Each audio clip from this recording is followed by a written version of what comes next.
Chief Bear's not here, so we're gonna skip Chris, and he's gonna be at the end. Good evening, it's 6 o'clock. We'll get the Planning and Economic Development Committee meeting going. Aaron, can you come up, please?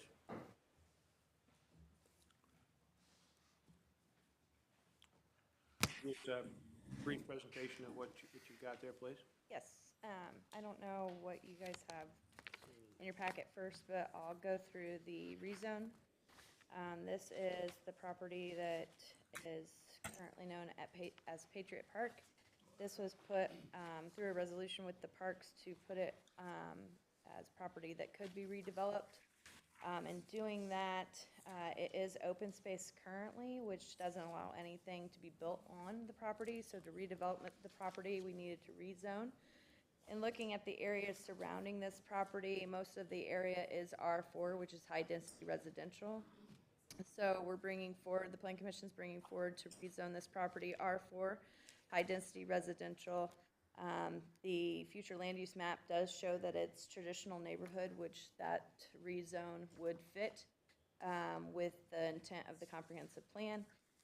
And the only additional item that the Plan Commission put on here is that they would want to do a development plan review to review any permits because they're rezoning it to high-density residential. They wanted to make sure they would review anything if, you know, they were bringing an apartment complex in there or something like that, making sure it fit with the neighborhood, even though wanting to rezone it to the highest density, so.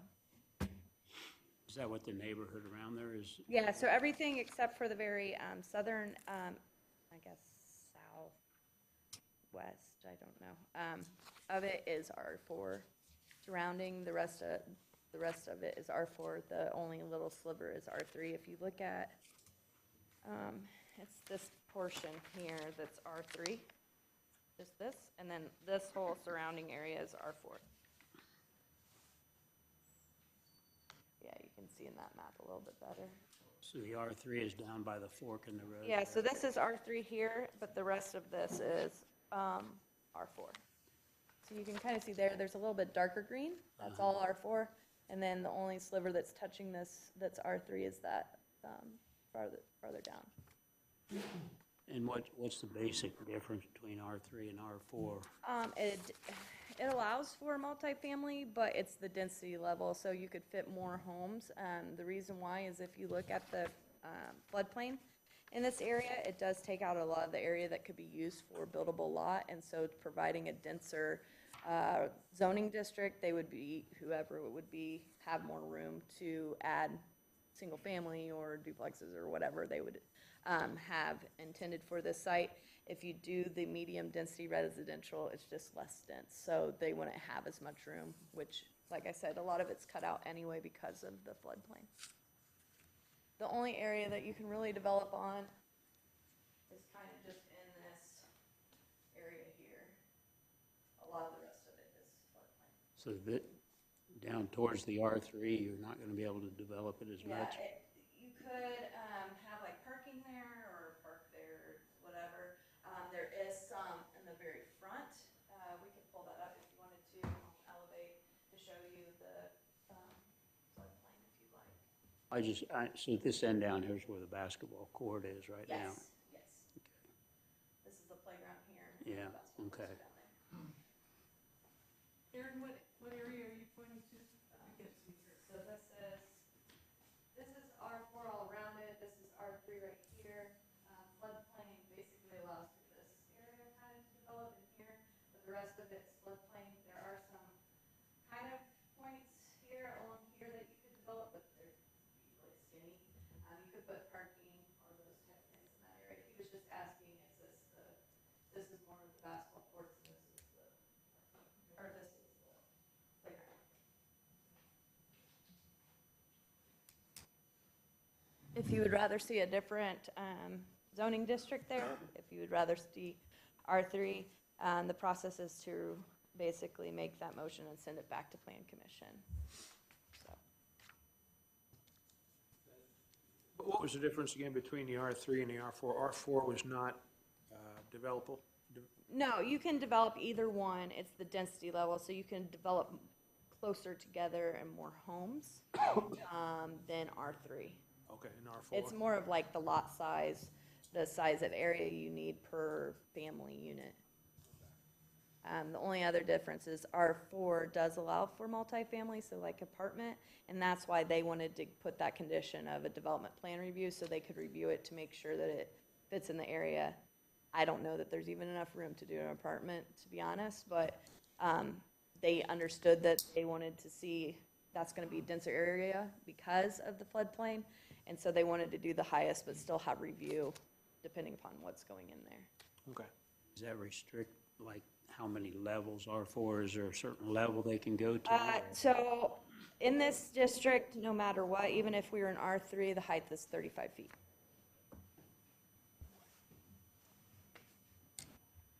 You guys have any questions for her? Who wants to develop on this land?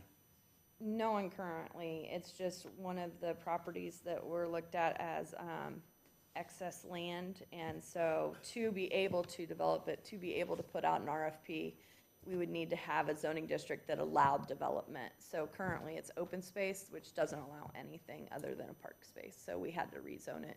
And so we just looked at the area basically around it. And we already approved this to go to RDC.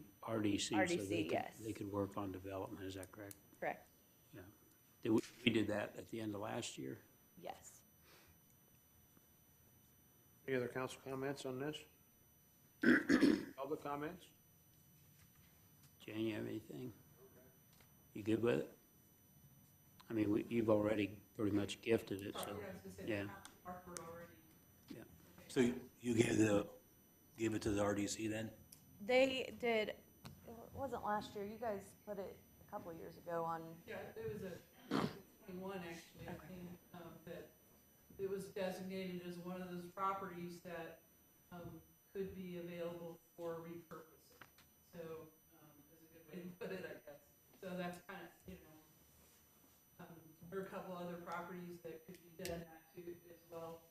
If we're trying to enhance other parks and not have parks that aren't doing anything in the community, then that's what this, and we have a lot of trouble with this park.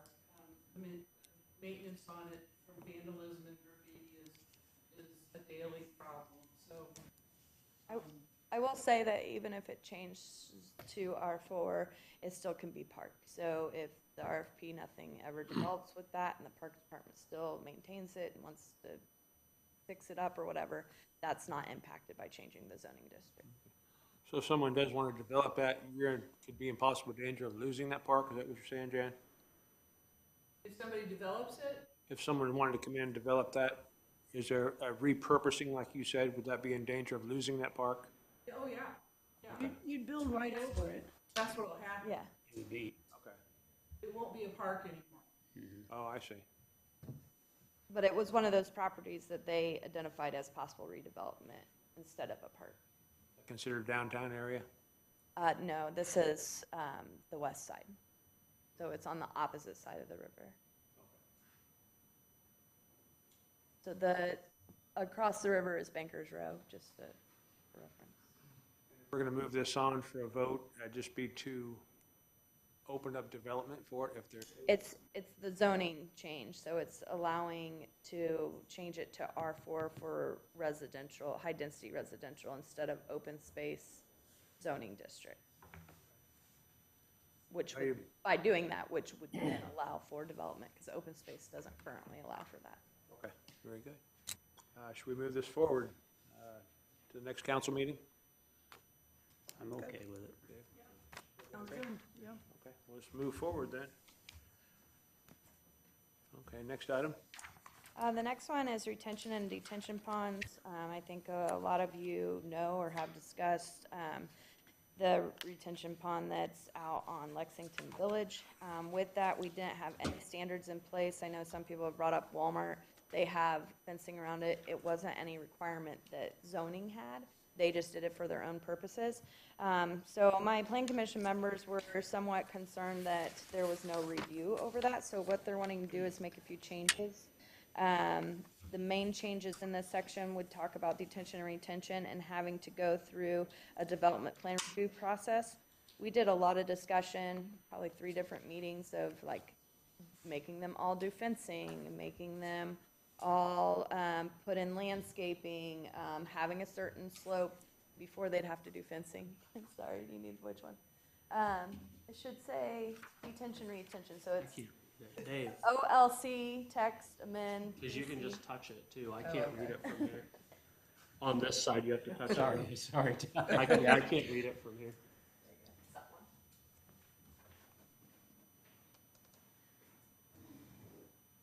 So by doing a development plan review, they could look at them case by case. So if some are not that deep or not in areas that could cause concern, maybe they wouldn't be as stringent on what they're requiring. Ones maybe like Lexington Village, they would require a fence through that procedural. In state law, you have to fence around the ponds? No, that's not It's state law. not? Wouldn't that be sensible though, in case a child or something walked into that and drowned? So they didn't put in that standard. What they're gonna do is review each individual one that would come forward. So if there's a retention or detention pond put in for stormwater purposes, so not just a pond on your property, they would review it to determine whether or not a fence would need to be put up. Okay. Wouldn't the city still be held liable though? On whether or not they put a fence, no, they'd still be liable, but it would just be our protection. We would have some review over it for any new ones coming in. And then, basically the rest of it is in our development plan review procedures, basically calling out that retention and detention ponds would have to go through that process. And then, there was procedurals that I saw were missing that I added in here as well. For demolition, any of our use approvals and the detention retention have to go to committee, not just by staff. So I added that in as well. So basically, you're just adding some oversight at the local level that isn't required by the state. Correct. Or detention and retention. So questions? Move forward to the next meeting? Everybody? You want me Go to ahead, go up Mary. and show you which one? I Yeah, put? please. Thank you, Aaron. Yep.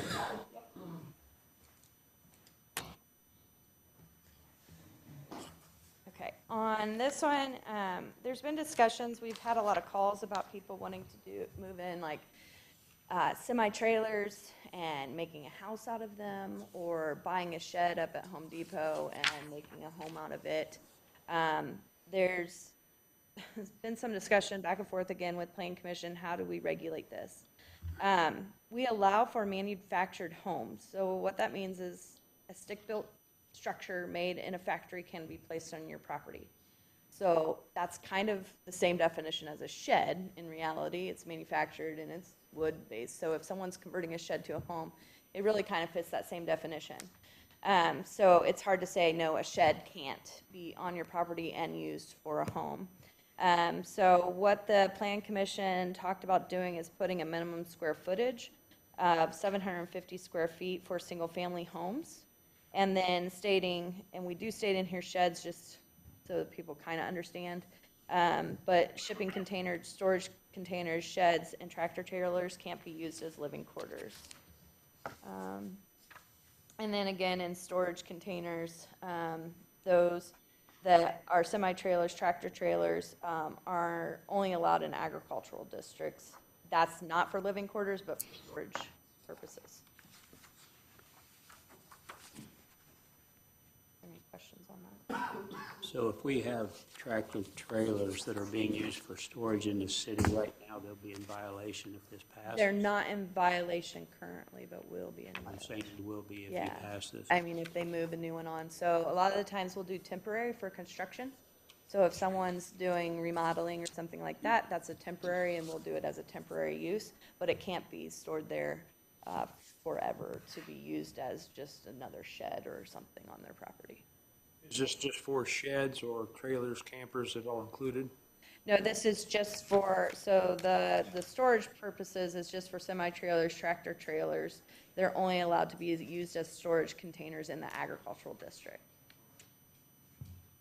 But if someone wanted to come in and put a container home in, They can go through the BZA, and then they would have an oversight and review to make sure that it's not just being placed there, but fits in with the character, setbacks, different things to try to, because sometimes they're really cool looking, sometimes they're not. So it would just be a process that they would go through to make sure it meets that neighborhood, or has, maybe it's not even in that neighborhood, maybe it's tucked behind and they own some woods that you can't see it, and maybe in those areas it's appropriate, but it would have review for that purpose instead of just allowing it anywhere in the city.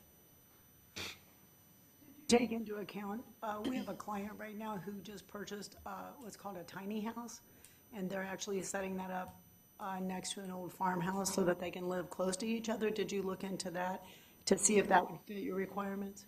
So we talked about tiny homes, and so this would be something that we could add in here. This is what they wanted to put as 750, but some tiny homes are smaller than that.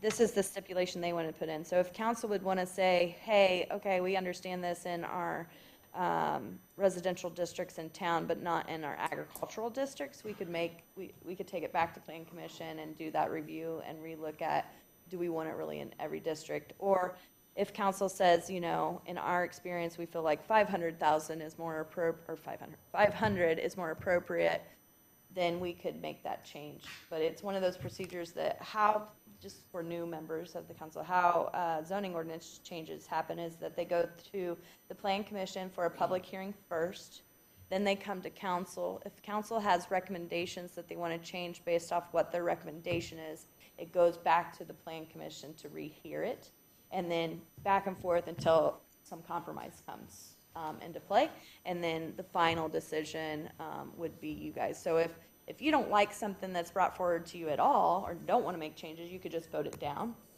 You could vote for it because you're for whatever's being brought forward, or you have that opportunity to say, we'd really like you to look at that square footage. We feel it's a little too high. Can you look a little bit more into some of the homes that are being brought in? I don't know that one specifically, but this was kind of what they talked about it. But. It's the Planning Commission's opinion that a house of 750 square feet could include a tiny house. Oh, yes. Is that correct? So, yes, but if it was a home that was like 500 square feet, they would have to go to the Board of Zoning Appeals to ask to place that tiny home. But if they were at 750, 800, that tiny home would still be fine. Yes.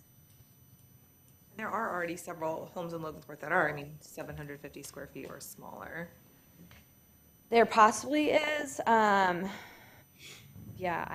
So units, so this would be single family. So sometimes there's homes that are split into units. So we wouldn't be looking at those, or apartment units or efficiency units. This would be homes themselves.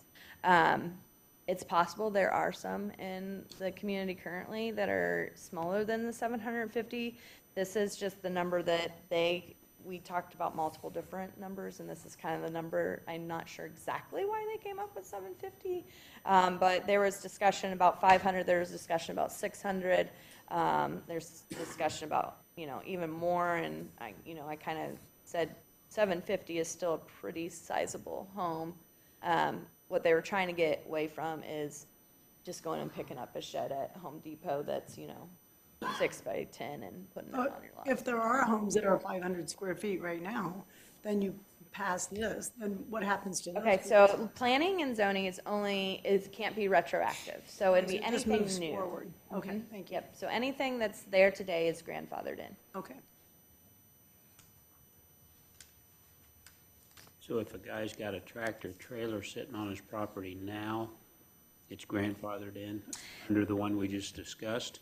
There are some regulations that says that they're not allowed in city limits currently. Is there one that you know of? So I would have to look, so the problem because we're not retroactive, the problem I have to do is see when that law was passed and see when that got placed, to see if it was before or after the regulation was put in place. But anything that was there now, there is still, the section does talk about storage containers, are not permitted in the city limits, and it says tractor, or semi-trailers, may be permitted in the agribusiness, but it doesn't really spell out types, so I just added in the semi-trailer and tractor trailer, so, before it just talked about like pods where, you actually bring them in its storage for a little bit while you're renovating or something like that, so.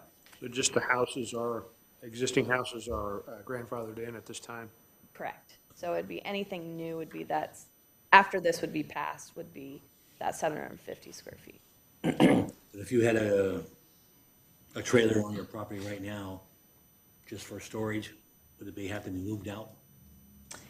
We would have to see if that trailer was put into place prior to any changes in the ordinance that said it couldn't be placed there. So I'm not sure exactly when that language was put in place. Let's say it was 10 years ago, but that person placed it 11 years ago, they would be good. If it was in place 10 years ago and we just found out about it and we found out he moved it 5 years ago, technically it shouldn't be on his property. So it's one of those things that we have to research into when we're notified of a situation. So the trailer pod type issue is already not allowed, correct, in city limits? Correct. Okay. It's just specifying it a little bit more is Okay. all we did. Any other questions from the council? Public comments? Yes, sir. Just a quick question. This is for primary on-lot residence. What about ADUs, accessory dwelling use, for someone who's wanting to move in something, let's say for an elderly parent or something on the side? Are you going to treat that differently, or are you in a situation where someone's putting in a small house If it's and then used, they're putting another one behind it to rent out? yeah, so it'd be any single family. So if they're moving, they have 2 single families on the site where they're using one as an old garage, it would still, if they change that garage into it, there's the one portion of it that can't convert because there's a lot coverage and parking and all of that. But in addition, they would have to meet that 750. So the minimum lot size would play into this as well? Yes. Anything else? Paul? Okay. Quick comment on the retention pond fence thing. Sure. Even though it's not required and most subdivisions don't have a fence, we discussed this at RDC today, and we are gonna put a fence around Lexington Village just because of the enormous footprint and the slow, just for Safety. safety reasons. We don't want that on our conscience, so Very good. they will be funding a fence around. Awesome. Just around the pond? Yeah. We've talked about where the Yeah. water is or the whole area, so they're getting 2 estimates. You won't be able to get to the water piece without going over a fence. We're looking to do the fence similar to what Walmart has. We think it looks Similar. good. And so anyway, I know it's not part of it, but just wanted to let you know that. Thank you. Are we in favor of moving this forward? Everybody? Okay. Anything else? I have the Dora. Dora, that's the okay. one other. Thank you. Can you see that one? think so. Okay. I don't know how much you want to go into this. I'll just kind of do a summary and then you guys can ask me questions. Explain what it Okay. is and what you're doing. So the Dora is a designated outdoor refreshment area. This was something that was put in place recently by the state that allows for communities to have these designated areas. Basically, what it does is you establish an area that alcoholic drinks can be moved from one area to another area in this district. So let's say I go into Black Dog, I purchase a drink, it has to be within a certain cup, and it also has to have certain measurements. So if it's beer, it's a certain measurement, if it's wine, it's a certain measurement, what have you. So I take that, I'm not done, but my group that I'm with wants to go to Bonus Pints. I'm able to take that drink with me and walk to Bonus Pints. That's the gist of the area. Additionally, there's vendor areas. So let's say our events that are held like Security Federal. I know there's some that are on like the PNC parking lot and some that we have down Little Turtle and in that area. So those areas we can identify as vendor lots, and what that does is instead of having to go to the state and say, here's the map of the area that we want to do and all of this, what it provides us is the state's already approving that area as an area that you can sell. And so there's just an event permit that actually goes to the city to review to make sure the vendor has their license and those type of things. And then again, if you're at that event, let's say I'm at the event and I want to go to Black Dog, I would be able to take that cup as long as it has the logo to Black Dog after that event ends. They did establish, and this, we did talk to a lot of the restaurants downtown, they wanted to establish 11 a.m. to midnight. It does allow for basically the period that the state allows, which I think is 7 a.m. to 3 a.m. But talking to the vendors, they would like to see it more as 11 a.m. to midnight. And then after those hours, you would not be able to carry that. We do have to establish different signs, which you'll see in the packet, at different designated areas that are part of this program, as well as vendor areas that will have to be identified.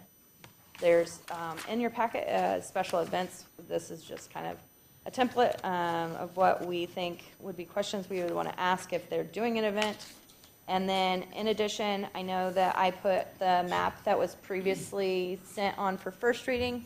Since then, I have gotten vendor locations for Security Federal, PNC, obviously down Melbourne, 4th Street area.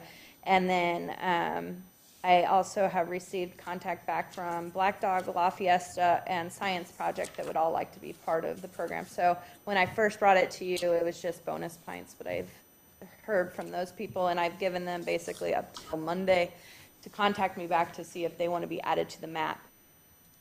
The map is in place after you guys approve it, and then it will be sent on to the state to review, and the state will decide, do we have all of our ducks in a row and everything that needs to be there, and then they'll approve it. Hopefully, if not, they'll send it back. We'll make tweaks and send it back. After that's done, that doesn't mean that the people that have not been part of this can't be part of this. So they can come in and we can go through an ordinance change and we can make that change and send it back to the state.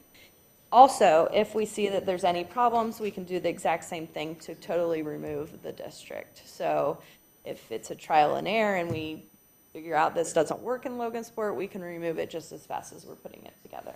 Actually, a little bit faster because the state doesn't have to approve us to remove it. I think last time we talked about addresses, and I put the addresses kind of around the perimeter, and some people wanted in the perimeter, so I made that change. So these would be the addresses. The state basically says I need a boundary, I need like a legal of that boundary, and then I need addresses showing that boundary. So I made those changes there as well. That's kind of the quick overview. I don't know if there's specific things that you wanted me to cover. No, I think you covered it pretty well, Aaron. I wanted these guys, because we passed this on first reading, and I wanted you guys to hear it in committee before it came up for second reading in February. But, and we're having a public hearing before Yes. the council meeting. So we will have, I don't know that we set it up at a public hearing, but we had a public meeting. Yeah, so we're sending out a publication out and also using Logan's Landing and send out to business members downtown that they have contacts for to let them know that the February 5th, is that right? Yeah, Council I think meeting, so, yeah. to come if they have any concerns or just want to talk about it or just want to find out what's going on. So more than just us bringing it forward to you, there's going to be more PR around it. Yeah, and the only other question I have, I appreciate the extra work you put in this, Aaron. Will you have the map updated with the locations of all the establishments and vendor locations on the new map for the Yes, public? so I kind of did a, hey, reminder, this is your last chance for our first go around. Get back with me by Monday. So by Monday, I'll have all of their information. By Tuesday, I'll put the map together and resubmit the packet with the new map. Can you repeat to me the number, the people that have, besides? That are in Yeah, the this. new ones, yeah. Okay, so it's Black Dog, Science Project, La Fiesta, Bonus Pints was already on there. And then it's the vendor locations. So this would be areas that events happen. Security Federal, PNC, or City Center, whichever one you know it as. And then the area that the city owns. So from basically Farmers Market, 4th Street, down to Little Turtle. So Emilio's isn't interested in this? I don't know. I can contact them and personally and see, I might have the wrong contact person. I'm not sure. It's just kind of what I've been able to find. But we can send it out to them, or I can call them and double check with them. People who own it work there, so they're easy to find, but I would ask them if Okay. they're interested. Yeah, and I can double check our list of who we've contacted, because I know we contacted also Renoir. Science Project isn't involved? They are. Oh, they are? She said I'm yes. sorry. About Shriners Club? They have Yes. events and stuff? They have a bar? Yeah, I can try to contact them too.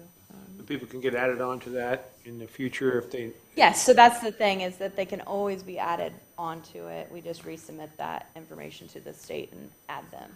You don't have to come back in front of us to do that? Yes, we would have to amend. You the have to write a ordinance. new ordinance? Yeah, it'd just be amending the ordinance Okay. to add those properties in. Okay. But I will double check with Emilio's Shrine. I know Uno's, I always say Uno's, so, Did you talk to Avenue? Because I know we extended the we map to extended it include to them. Avenue. I'll double check my list, 'cause I know we went through it one time. Yeah. But I'll double check my list again. Okay. Well, it'd be Question easier for for Chief you and Yike. us. I'm sorry, Dave, go Well, I ahead. was just gonna say, it'd be easier for you and us both if we get as many as Yeah, are and interested I'll double signed check up that I right have, away. maybe Logan's Landing has a newer list of contacts too than I have. A question from Chief Yike. From a police department perspective, is this good for you? Do you see problems, or are you willing to go with it? Is it good for me? Easy or? So, when you look at it, especially with, You say you were gonna set up those new flock things in this area? maybe it could be good for business for us, I guess. I don't have any issues with it. I think with the host of events that go on downtown, it kind of opens up the door where, I know, like Taste of Cass County or different things that go on down there. It gives people the freedom to do that without having, anything going on. Most of the big events, there's police down there presence anyway. Sometimes we're paid security to go down there, myself and the sheriff's department. We'll put officers down there. People are gonna walk around with alcohol anyway, so there's probably somebody doing it right now as far as that goes. Some of the state laws have changed. I think this just opens it up for those more so, public known events, between the bars or between the, events that are going on downtown, so. See it as maybe a little safer that people can walk home as Well, to drive if they've been drinking? The public intoxication law changed a couple of years ago anyway, so. I'm sorry. The public intoxication law changed a couple of years ago anyway. Okay. Which was basically cited the intoxicated person, so it gave them a little bit more, the law loosened on the public intoxication. Before, it just had to be basically the odor of alcoholic, the odor of alcoholic beverage emitting from a person's breath. Now you have to be in danger of somebody else. So, like, let's say it's 15 below zero out and you're stumbling down the street or passed out on the corner, that's grounds for, probable cause for public intoxication. So, since the laws have changed a little bit, it gives a little bit more, it's a little looser on the person who's drinking. For the PI, not the OWI side of it, so, Okay. which I'm glad Aaron has in there, the open container laws too. So if you have the open container and you get in your vehicle, you get stopped, you can still be fined or cited for the open container Okay. as a passenger. Open containers for alcohol only? Correct. Okay. Thank you. Any questions for the chief while he's up here? Thank you, chief. And as far as it, I will get back to Aaron too, or maybe council, if we start arresting people or start getting a lot of calls on it, I'll address the council with that. I don't want to create an issue downtown, obviously. So if we start seeing those things where over the summer we have X amount of arrests or calls downtown, I'll definitely bring it to council's attention so we can address it from there. Appreciate that. Thank you, chief. One thing I didn't mention, or kind of mentioned, hinted to it, is that it will state any individual, so they can put signs up saying, I am a participant, I don't want you to bring the container in here, I'm not a participant, like, there's options. One of the things that we will have to look into is we can design it, we can provide it. One of the things we talked about is having stickers, so they don't have to buy new cups, maybe. They can just put the sticker, because they would sell it as a different cup, so that you know that that is the cup that's allowed around downtown. So we've kind of hit back and forth of how are we gonna do that and how are we doing the signs, but in the ordinance, we at least had to provide what we're gonna have as signage and those type of things, so. Have you heard from any churches? Do they object to that? Anywho. Churches? We haven't, so one of the things in here by the state law is that a church, we have to notify if they're within the district, and we don't have churches within the district. And then we have to notify them, that I know of, but sometimes they popped up on Fifth Street one time and I didn't know there was a church there. So I'm hoping that I know where all the churches are. And then the other is that they can't be within, I think it's 200 feet of the boundary line. And so we made sure the boundary line wasn't too close so that we met all the state requirements on that. Any other council question? Public comments, questions? Come on up. Is there any place this is being currently implemented? There's a lot of places in the state that are currently looking into adopting. One of the first places that we looked into was Shelbyville, and they currently have it. Okay. It's a fairly new law, isn't it? Yes, it was just adopted last year. But this happens in a lot of other states. If you go to other states and go to big cities, they do this in a lot of places. Yeah? Yep, that's it. Are we in favor of moving this forward to the meeting? It's already been moved forward, Scott. We voted, we had first reading. This was to inform the newer people. Oh, okay, very good. So, Very good. It was easier to have this than take a whole council meeting to go through. Thank you so much. Thank you, Eric. Thanks, Aaron.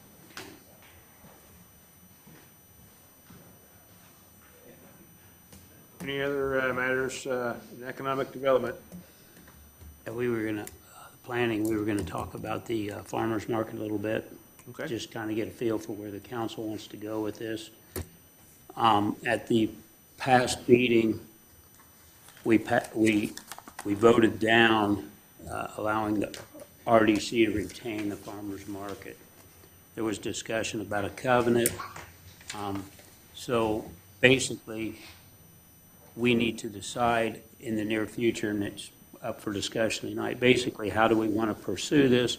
Do we want to consider putting a covenant on there that would say it was strictly donated to the farmer's market? They would retain the right to the farmer's market. Do we want to just have it deeded back to us and deal with it the way it is currently? Or you could even write up a covenant that says if the farmer's market would basically become non-existent, then the covenant would drop off of it. I mean, I don't know. We need to decide how we want to handle the situation going forward. You know, the request from the farmer's market people was to put a covenant on it. But I think there also needs to be some consideration. I think there was, one of the conversations was how does it maintain if the grant would not go through for the Lilly proposal, you know, so that it doesn't just look like a parking lot. So we have agreed to keep it the farmer's market right now, but it can't be anything else without our approval as of right now, correct? It's deeded back to the city, and we have said it's going to be the farmer's market right now. Yeah. That won't change until we decide to change it. Well, I don't know that let me look at the ordinance that I don't know that it specifies that it's a farmer's market. It just specifies that it's all these lots that are being transferred back and forth currently. You want to help us with this a little bit, Aaron? So once it's transferred to the city for anything to happen on that property, there's two things. The Board of Works can approve different events, such as the farmer's market and those type of things to be used on that lot. But to actually develop that lot, it would be coming back to you guys because we would have to actually go through a procedural to develop on that lot. So yes and no. I mean, depending upon if the events are okay with what you guys intend for that space. It doesn't specify farmer's market. The only thing that I would be cautionary on is I don't I don't know Deanna's grant, and I don't know what exactly she's doing. I don't know if it's what, I guess we can call it farmer's market, because I know she's saying farmer's market, but her farmer's market might be different than what the farmer's market people may want also. So saying that, it might, you know, if we're saying we're keeping it farmer's market, what does that really mean? Does that mean the current organization, or that that site would be used for things such as, you know, so if Deanna's is a little bit different than what they're doing, I just don't know the two different entities, what they're actually doing. So, you know, one is they drive in, one sounds like a building, so does that really pair together? I don't know, so I just would. The question, I guess my question though is, and I get all those variables, we turn this down, so basically by the original ordinance, it says it goes back to the city. Right. So the process of just deeding it back to the city wouldn't specifically create the farmer's market. It would just become a city lot again. So we would, if we wanted to do that, we would have to go further, correct, or not?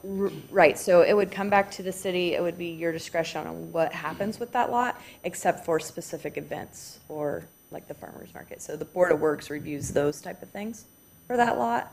But anything that would develop on it, whether it's Deanna's project, whether it's the farmer's market actually gets funding to do a roof over that parking lot, any of those type of things would still have to come back to you to get approval. Dave, I think that if we just deed it back to the city right now with having the option, and we're all interested in Dina's prospect on the lot, until it's actually identified to what it would be, I think, I mean, we could just deed it back to the city, not put a covenant on it right now that's specifically a farmer's market, but it's easy to change a deed and add a covenant to it. We can always do that. Is that correct, Kelly? It's easy to do that. Yeah. So I would just deed it back to the city right now and see how this plays out with Dina's project that she's working on. Deanna, I'm sorry. Yeah. You want to hear some public comment on this first, before we decide? Well, I was wanting to hear from you guys too, but yes, anyone's free to speak on it, sure. That's why it's a public. Anybody have any public comments on this? Come on up. Come on up, Emily.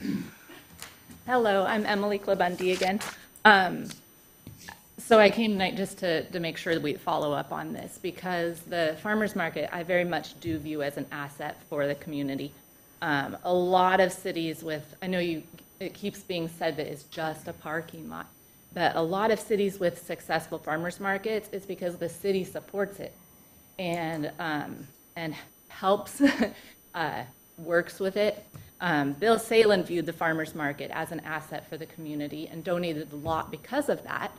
And what has our city done but tried to take the lot away from us, which is very much the opposite of supporting us as a farmer's market. So like we talked about last time, I would like to get some kind of a statement on there. I'm very pleased with Deanna's prospect. I've never seen her at farmer's market. I don't know what her plan is. I haven't talked with her more about the details of it, but regardless, it seems that this lot was donated for the Logansport Farmers Market. And it seems like we should put a concession, some kind of a statement on there, no matter what happens with Deanna's prospect or grant. I have worked so hard the last few years. We have rewritten all the farmers market documents. I applied for nonprofit status in the state of Indiana and got that. I applied for tax exempt status for federal 501c3, got that. Now we can get grants and things like that, and we are working hard. And I believe very strongly in this community endeavor, economically as a business incubator, but also, more importantly, as a stronghold for families and for the beauty and richness of our community and society. Once upon a time, family businesses were common, but it is becoming more and more difficult for families to succeed in business together as families are torn between work demands, school demands, technology like phones and gaming, pulling our children into a world we can't see, And I see the farmer's market as one avenue that families and individuals still have as an available resource, enabling them to step out and try their hand at creating and providing foods and crafts to the city of Logansport. Not only is this a positive resource for entrepreneurial individuals and families, but it is also a tremendous resource for the city in order to retain small farms which have the capacity, knowledge, and ability to produce local foods and goods. So how can we work together to get something on the deed so that we aren't coming up against this misunderstanding again and again in the future? And, well, one of the reasons, Emily, that I asked this question is because, and it's been brought to my attention, you try to see this from all angles. What if 5 years from now, you live in some other city? Right. It's totally defunct. That was my concern about the covenant. I want to see, at this point, I'm ready to see the farmer's market succeed. I'm ready to leave it where it's at. But at the same time, how do we make it fair to the city? Right. That 2-3 years from now, you're not around, none of the people that are associated with your 501c3 are around, and we've got this lot sitting there, and it is just an asphalt parking lot. Mm-hmm. Absolutely. So I was just thinking, maybe there's a balance in this where if that were to happen down the road, Right. it would just dissolve as a farmer's market because there was no one. Right. So when I wrote the nonprofit documents, you have to put in a statement for if your nonprofit organization falls apart, what all the assets, how they end up being dissolved. And so if the farmer's market was to collapse, it would automatically go back to the city. So yeah, and I have no problem if you want to put something on there about if the farmer's market collapses, then. Well, okay, I see what you're saying. I appreciate that. Kelly, do you have any insight on how that would work? I mean, can the 501c claim if we deed it back to the city and it's the farmer, and for the use of the farmer's market by covenant, is it their asset or our asset? That could become very interesting because when the bank deeded it to the city, there was a problem that they had, and I was asking Aaron about it. I haven't gone over and pulled out the old deed, but it's my recollection they had a provision that we agreed to hold them harmless on the stuff that was underneath that pavement because they tore down those old buildings and had a lot of stuff that's biologically problematic for the future. And we kind of analyzed it and said, and the mayor's office wanted to go ahead and take it under those circumstances. But I don't think you'd have a group of 10 farmers that would want to say, oh, we'll be responsible for that if you give us the title to it or we have control of it or you can't do anything else with it. I mean, and what is it going away? Is that like 3 farmers, 5? Well, and these are all, that's why. The whole thing's a political decision. I mean, political in the commons use of the term, that government makes these decisions and, short of zoning and dedicating it to that. I mean, you made the commitment to that and, nothing's forever. And if, some amazing opportunity came along, you'd have to say, it's important for 10 months of the year to have a farmer's market there, but the other times we need something for the whole city the rest of the time. So, I mean, it's a whole bunch of variables, and that's what you guys wrestle with. They put covenants on it, if they remove, say this administration, everybody believes it's 10 years, are they able to remove that covenants? Well, that's a good question, because we've argued about some of that in the veterans home case, because things change. I mean, you can't even get handicapped veterans into the war memorial for them. And so as things change and the circumstances change, you don't want always to be committed to having to do those things. And it has opportunity costs. If it's another project comes in, we get a chance to develop the downtown. There's been some other plans that were done before when we were trying for that grant program that Delphi got. They had some really extensive things that involved the use of that property. Didn't foreclose the farmer's market, but it didn't give it the control to the farmer's market all the time to say what it's going to be. You want them to come to you to get if there's going to be change instead of having to go to them to get the change. And you're opening up the door to a lawsuit if we place a covenant on this deed right now. I mean, you're already putting a stronghold on what Deanna's working on. Like, that's not what we want to do. Like, we just want to take it back. I mean, this is just my opinion. I think that we should just take it back and let the farmer's market operate. And we can decide this later after we see how everything else progresses. If anything develops, it will still come back to us, correct? Yeah, it's our lot. It's the city's lot. So anything that happens on it, we're going to be deciding. And so we just don't need to open the door to issues. So I guess then the question would be, do we have to write an ordinance to deed this back to the city? Do we have to do the official paperwork to send it back to the I think city? you got a bill and the guys there that I don't think there's any fight against giving it back. I think to your original question, the covenant alone would not, the asset would still be yours, not theirs. Well, that's what I thought, but that's why I was questioning. I agree. RDC is understanding, that's fine with them. Mhm. They don't want to pay for title work and deed back to you because they paid to get it from you. So I guess it's up to you and them who pays for that.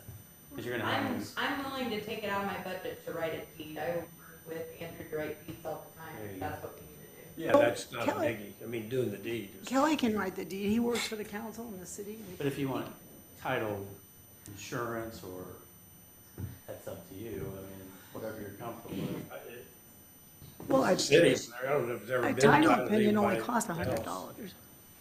So, okay. I just want to make sure this doesn't happen again, you know, where the community. That's the whole problem. You're not Get going by to, it. you can't avoid that. I mean, we can't avoid that either. And yet, if the lot was donated for the community and the farmer's market, rather than for the city to cash in when they decide to, how do we keep the city from deciding to cash in on that and keeping it for the community? We're recognizing what you want, and we're agreeing with how you want to use the lot. We're agreeing with that. But we also have another opportunity that is along similar lines, which you could be included in, and we're just waiting to see how that develops. I mean, That could change with administrations, couldn't it? Yeah, but we're just. You're talking about Deanna's. And Yeah. in 4 years, you council could say, we don't want the farmer's market, and you'd be off, correct? Right, but that could happen anyway. That could happen even if we put a covenant on it, and even if we say it's just for the farmer's market, the next council can come in here and sit down and say, whoops, we got a new idea. That's what I mean. I mean, it's not easy to do, but it can happen. And we're recognizing what you want. We've already recognized that at our last meeting. We support what you want. But we also have another situation where there's another possibility that we just need to wait and see how it plays out. And I'm sorry that that's where we're at, but it is where we are. And I mean, if you can have a Lilly grant that gives you $5 million to build an international farmer's market on that corner, I mean, goodness, that's an easy answer. I see what you're saying. Yeah. But I would expect you to be involved in an international market on that corner. I mean, that's my vision, is your farmer's market's part of that market. But we're certainly not going to say yes to you and give you a covenant. I mean, in my opinion, this is just my personal opinion, I'm not speaking for anyone else, that, you know, we just need to wait and see how it plays out. Need to see what can develop.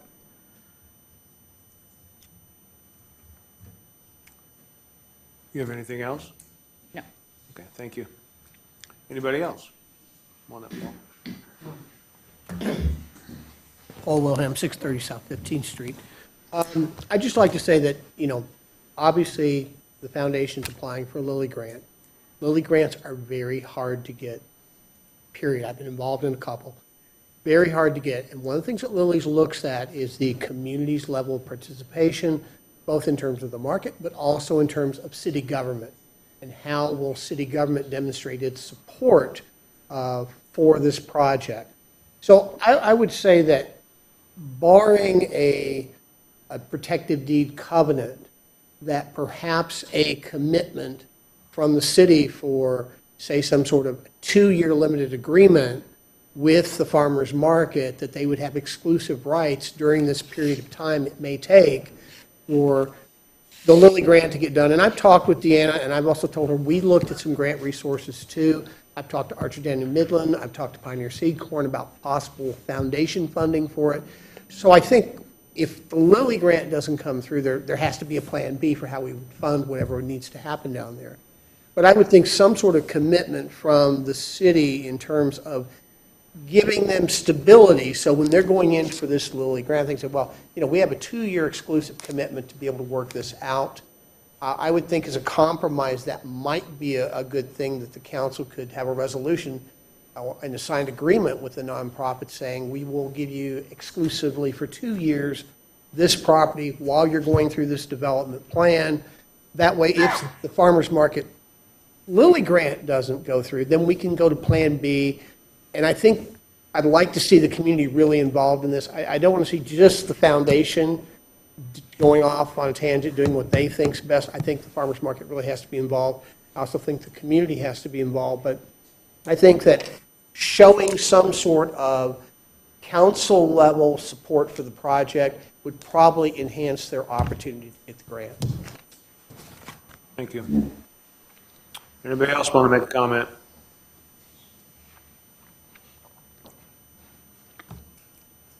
How do we want to move this forward then? Tell the city attorney and head of the redevelopment commission, you want a deed. We'll get you a deed. I don't think it's a big sweat. You, Bill? I mean. Simple. We don't have to get the legalities. If philosophically you guys want me to focus on content of the farmer's market, whether it be community foundation or them, I won't look for investors for other things. It's that simple. I won't search for housing. I won't search for a hotel. If philosophically that's what you guys want, we don't need that in writing. I just won't search. Okay. And then we get the deed transferred, the city owns it. Because you're right, the next city council could say, take that covenant off there. And then they remove it. So it's the way you get a new group in, they can do different things. So I would just say just get it in your name, take care of it, insure it.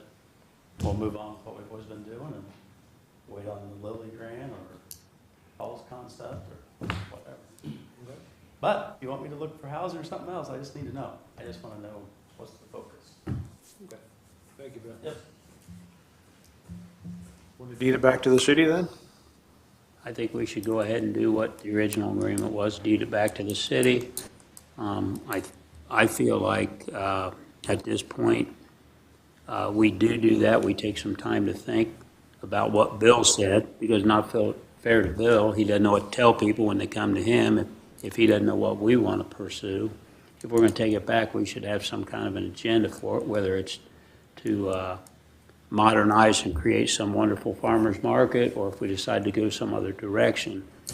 But, while it's being deeded back, we need to seriously consider, is that what we want to do? We can sit down, we could talk to Deanna again to see what she thinks her timeline is. I know that her and Emily have talked. Are they on the same page, different pages, or get some feel for what we're going to do with the lot once it becomes our property again? We want to make like a 2-year agreement like Paul suggested for exclusively farmer's market for 2 years. I don't know what the timeline for the Well, I Lilly mean, is. in the future, do we want to have something like that in place? Well, maybe, but so all we're deciding tonight is that we're just deeding it back to the city. We're just going to deed the lot back to the city, and then we're going to have another meeting or have some conversation, and including the farmer's market and Deanna, and see what we want our considerations to be. Is that what everybody wants to do? Deed it back to the city tonight and then table everything else and we'll go to the next meeting for any vote, will it? just table, or I mean, if we're going to move it forward for the deed, we can move forward with that aspect of it. We don't have to specify the use of it in the, Is that what everybody wants to do then? It's important to deed it back to the city. That's what we've been doing for, you know, this is the second time we've talked about it, so let's just get that part done. Okay.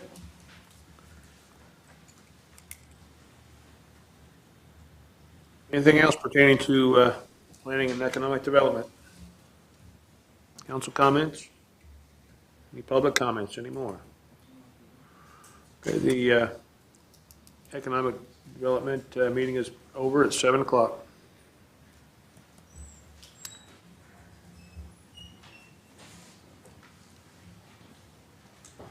Suzie, it looks like you're up. Parks. Okay, it's 7 o'clock, and I'm gonna start the Parks Committee meeting. We have two things on our agenda, both gonna be presented by Jan Foley. She's gonna first talk to us about the golf handbook and the updated fees at the golf course, and then we're gonna talk about the Spencer Park Lower Pavilion update. Thank you. Thank you. I feel like you're my teacher. Give me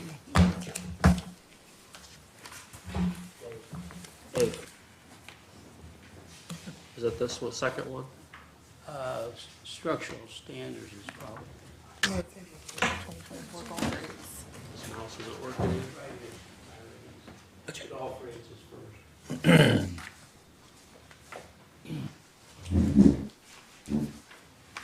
Bob, you enjoy making fun of me. Right.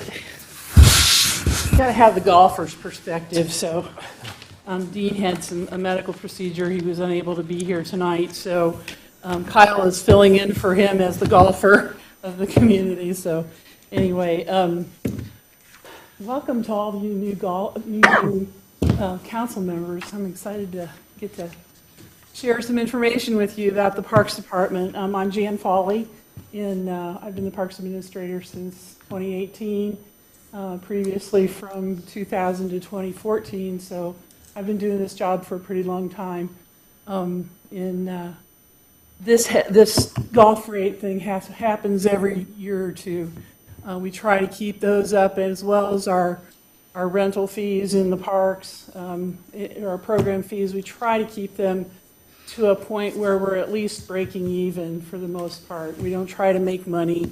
Maybe in some instances we might, but for the most part, we're just trying to break even and cover our costs as much as possible.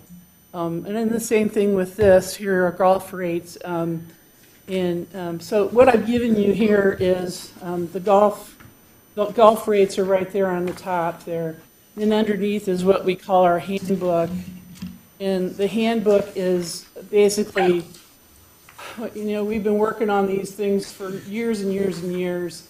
And so the handbook is kind of a culmination of all the things that have been decided over the years about how golf carts should be private golf carts, or how the basic rules of the park or of the golf course, and use of cart barns and trail passes and things like that. So that's part of the reason for the whole thing. And then I did make some changes in the handbook, and I'll get to those after we go through these rates here. I won't spend a lot of time. You can see right here, most of the rates have been very minimally increased, either $1 or $2 in the actual round of golf.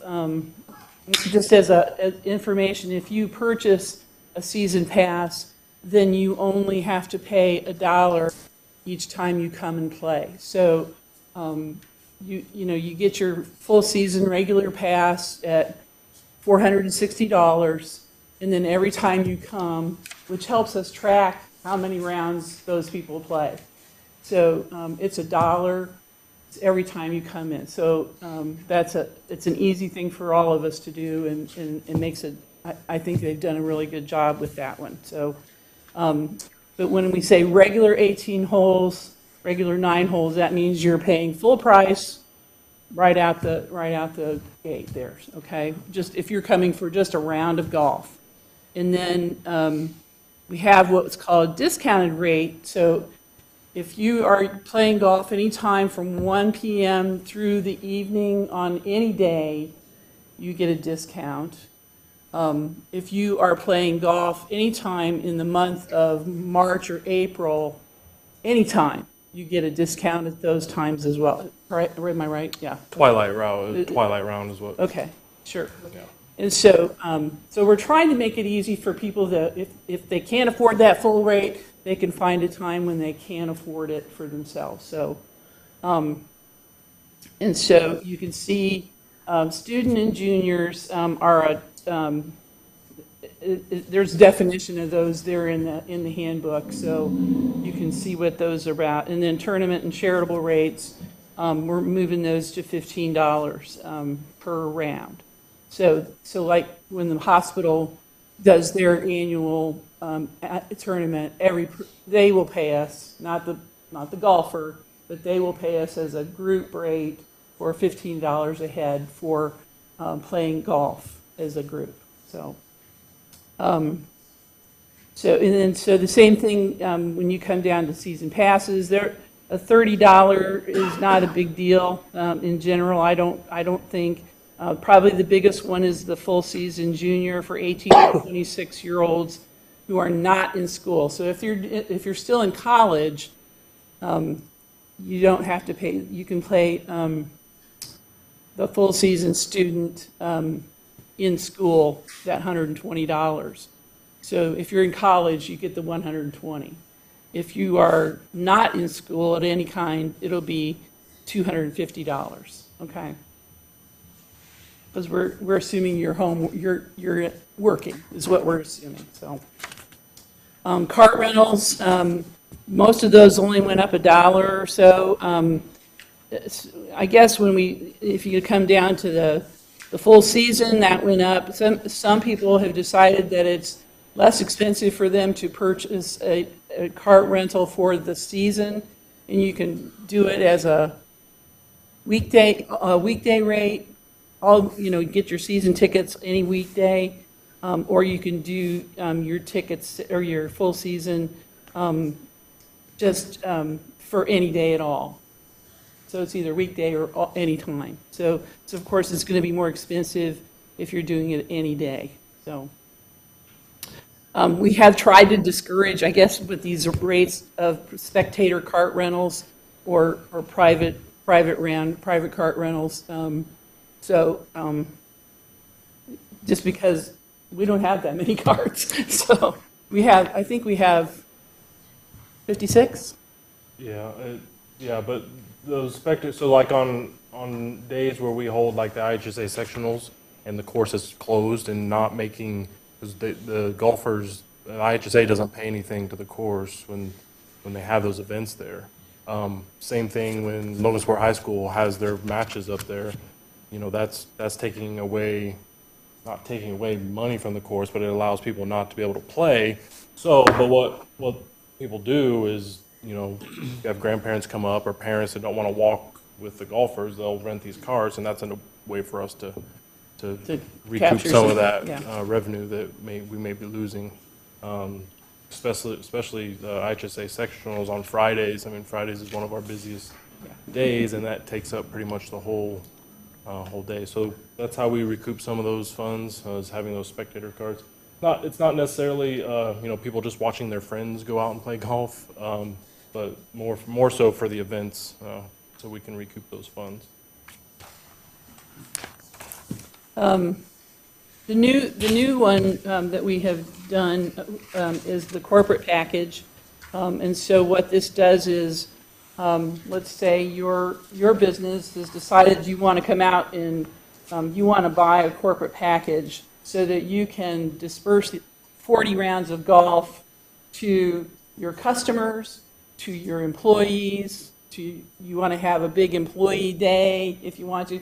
You can use those 40 rounds of golf any way that you want to do it. That's up to you. But it would be $1,400 for you to do that. Okay. And then 20 rounds would be with a cart. See, this is including a cart. would be $700. And this is a new category, there is a page in the handbook that Kyle put together that tells you all about that. Okay. The driving range is normal. These are small buckets, and large buckets only went up $1. Full season went up $15. So, and then you go down to the annual private cart fees. We have about 60 private carts. That means these other people, people own their own cart, and then they have them stored there at Dykeman. And so their stall rental will be $225. They also then they have to pay a trail pass fee, which means that gives them the right to be on our cart paths, and that's $275. That went up $25. And then the private cart riders for private carts, that means that a private rider would still have to pay an additional fee, would be $10 and $6. So, any questions about the fees? Okay. In the handbook, I'll come back to it. The handbook, you'll see page 10, it tells you about the corporate play pass. And then we added that in under the definitions on page 14.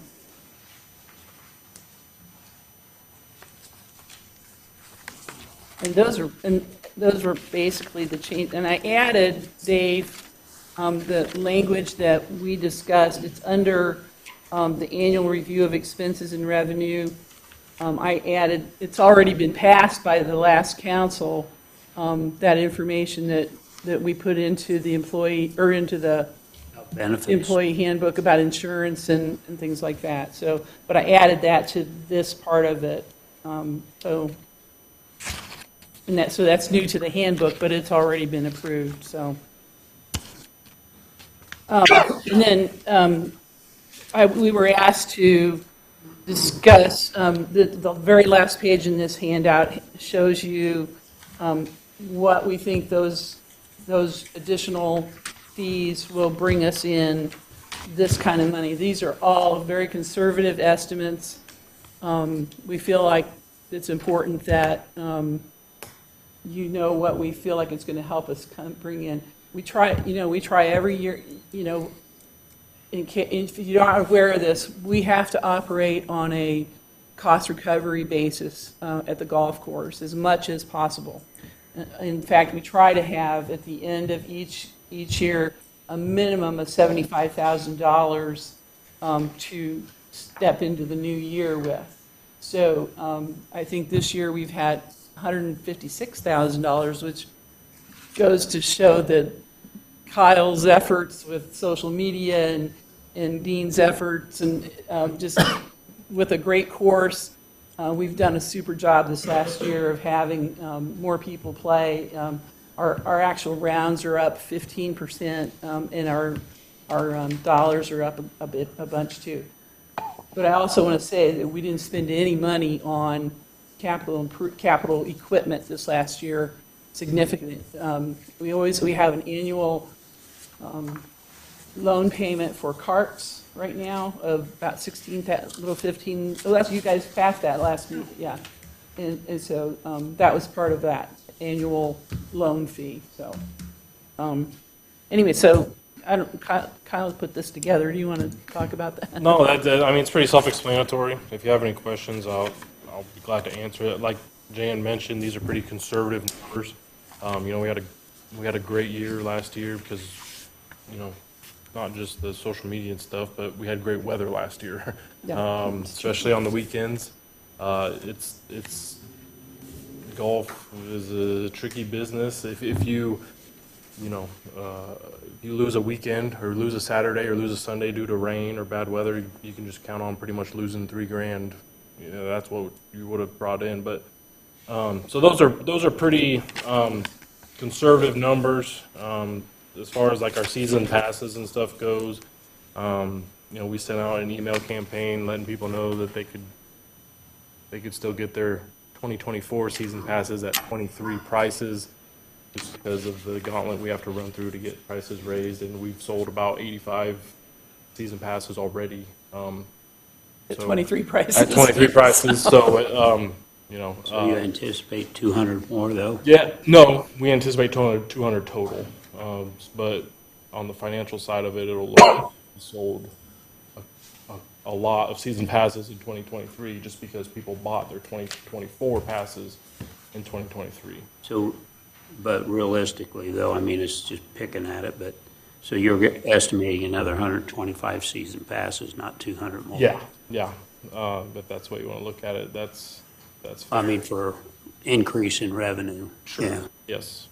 That's But correct. we've already captured that revenue. I guess that's part of it, is that because we did it. Well, I'm not arguing with what you did, I'm just Okay. saying that, you know, Because it's a non-reverting fund, so it just, you know, all our expenses are paid through the revenue that's generated into that fund. So we don't have to start all over in the new year like you do with the general fund. So, anyway.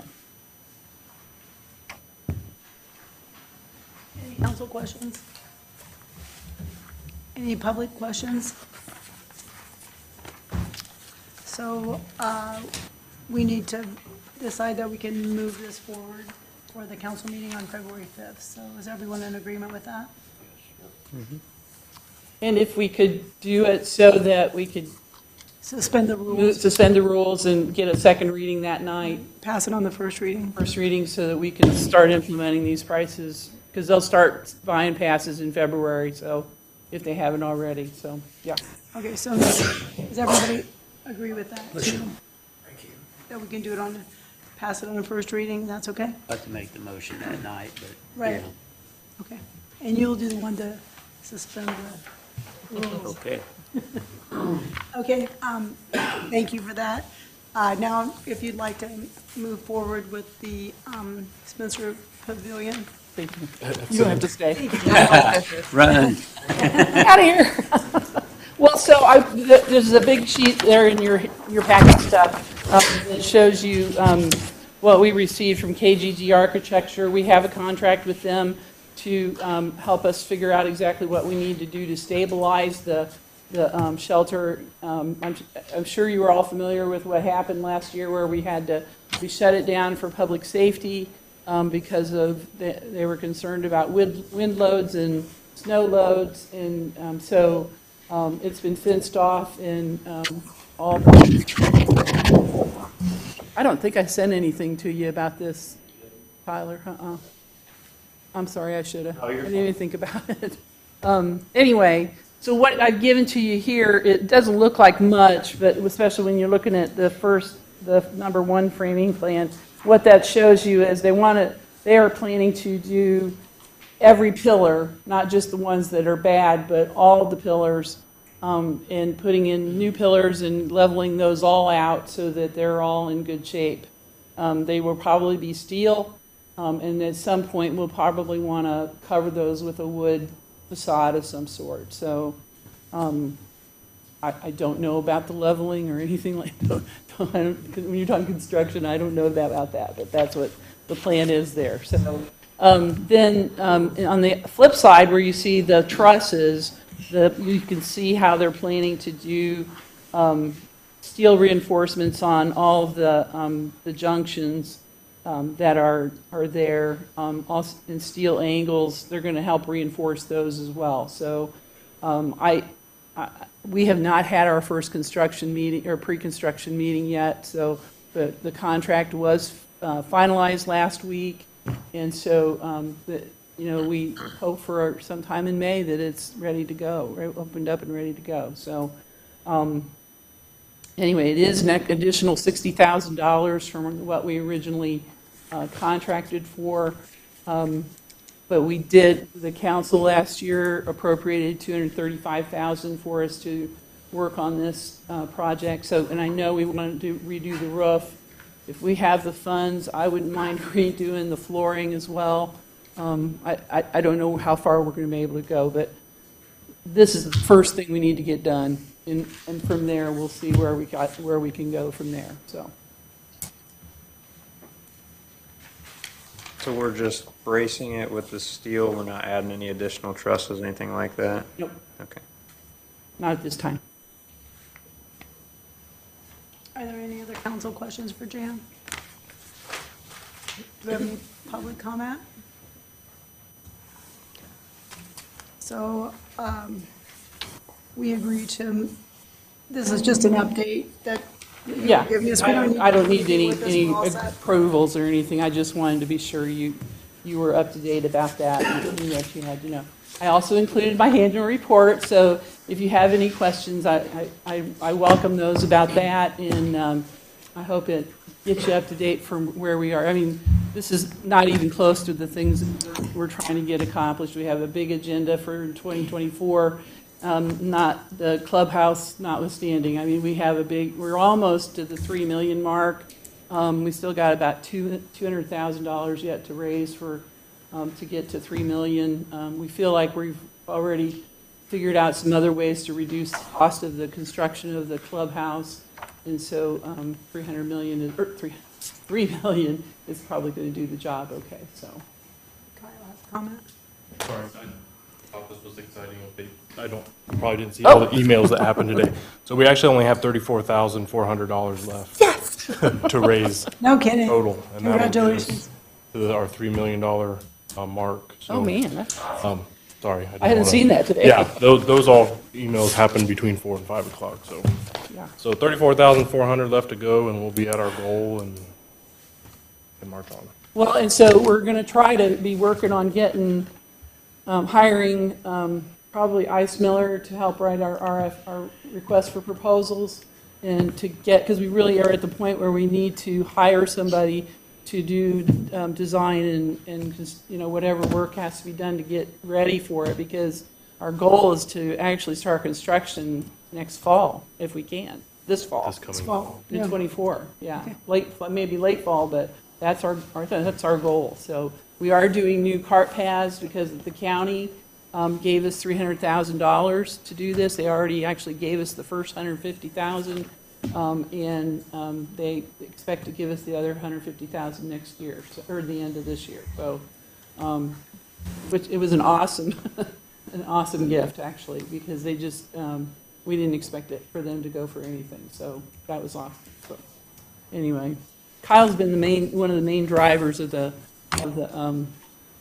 fundraising. He's been to every one of our fundraising meetings, has done all the legwork and the mailings and the graphics and all the publications we've done. He's done that. He did the video for the golf course, and he's just an awesome cohort on this one. So. What's your last name, Kyle? Smith. I'm sorry, Kyle Smith. Gundrum.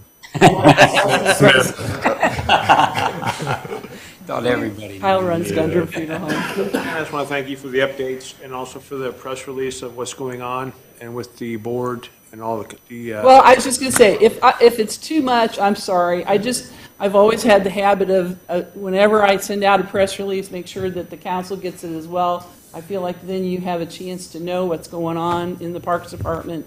And if there's ever any chance that you don't understand what's coming on at you, don't hesitate to call me. I'm always available for you. People have been asking questions, especially about the Spencer Park Pavilion, and that stuff's good that you come up with updates. I Yeah, appreciate I'd be that. happy to do that. The other thing, when the weather starts getting better, if you're interested in a behind-the-scenes look at the parks, I am happy to do that with you. You're my most important people, honestly. So I want you to know what's going on. So you're informed. You know what we're doing. So okay. Thank you, Jean. Thank you, Jan. Thanks, Thank you, Kyle. Kyle. Thanks, Appreciate it. Kyle. And Thank you. do I need to stay for finance now too? No, what I had that on there for, Jan, and I guess I didn't know that you were looking at other aspects for doing other things to the shelter, because I was just, the concern is we're really a little bit over budgeted in the seated, and if the money wasn't going to be directed to want us the to do it, pavilion, we won't. then I was going to ask you not to, that we were just basically going to say that money was going to go back into the general seated fund rather than be budgeted for something else. It's up to you guys. Well, if you need something else before they're done with that project, if there's something, I am a little concerned about the roof and what's going to happen as they try to level out the sides. how the roof is gonna handle that. So, that's a discussion I have to have with them during the pre-construction meeting, so. Well, there's funds there directed for that, the shelter, but I Okay. didn't want them to get used somewhere else. Okay. All right, very good. Thank you. Thank you, Jan. Thank you. It's 7:25 and the Parks Committee meeting is complete. My turn? Public safety, that's you, buddy. All right, it's 7:25, we'll commence the public safety meeting. I have Chief Yikes here and a representative from Flock Safety, so whatever you want to do first, Chief. I'll do Fox, so Andrew can get back home. He had about a little bit of rain coming up and it's pretty foggy out, so I'll let him explain what Flock is. I know I spoke to Dave and the information in the contract didn't really state it. I'm not asking the council for any money on this, I just wanted to show you guys what it was. I've been able to finance it with internally within my budget. For the first year, we do it's a 2-year contract, we pay year by year. The first year in the initial setup is $16,500. I'm gonna take that out of our federal seizure money, and then the second year is $15,000. Now, I wanted Andrew to come up here and explain to you what it is. The sheriff's department has also made a purchase of 5, and hopefully, if Mr. Cuppy will vote on it at his board meeting. Andrew met with the school today as well. So they had a brief meeting with the school, so we could have at least up to about 15 of these within our community. So I'll turn it over to Andrew. I'll let him introduce himself to you and kind of explain what it is and the use of it and why we're going that route. Sure, appreciate it, Chief. Obviously, thank you for the time this evening. Andrew Blanchette, Flock Safety. So we partner with law enforcement, schools, community throughout the state of Indiana, throughout the United States, providing primarily the product you see before you, which is our automated license plate reader.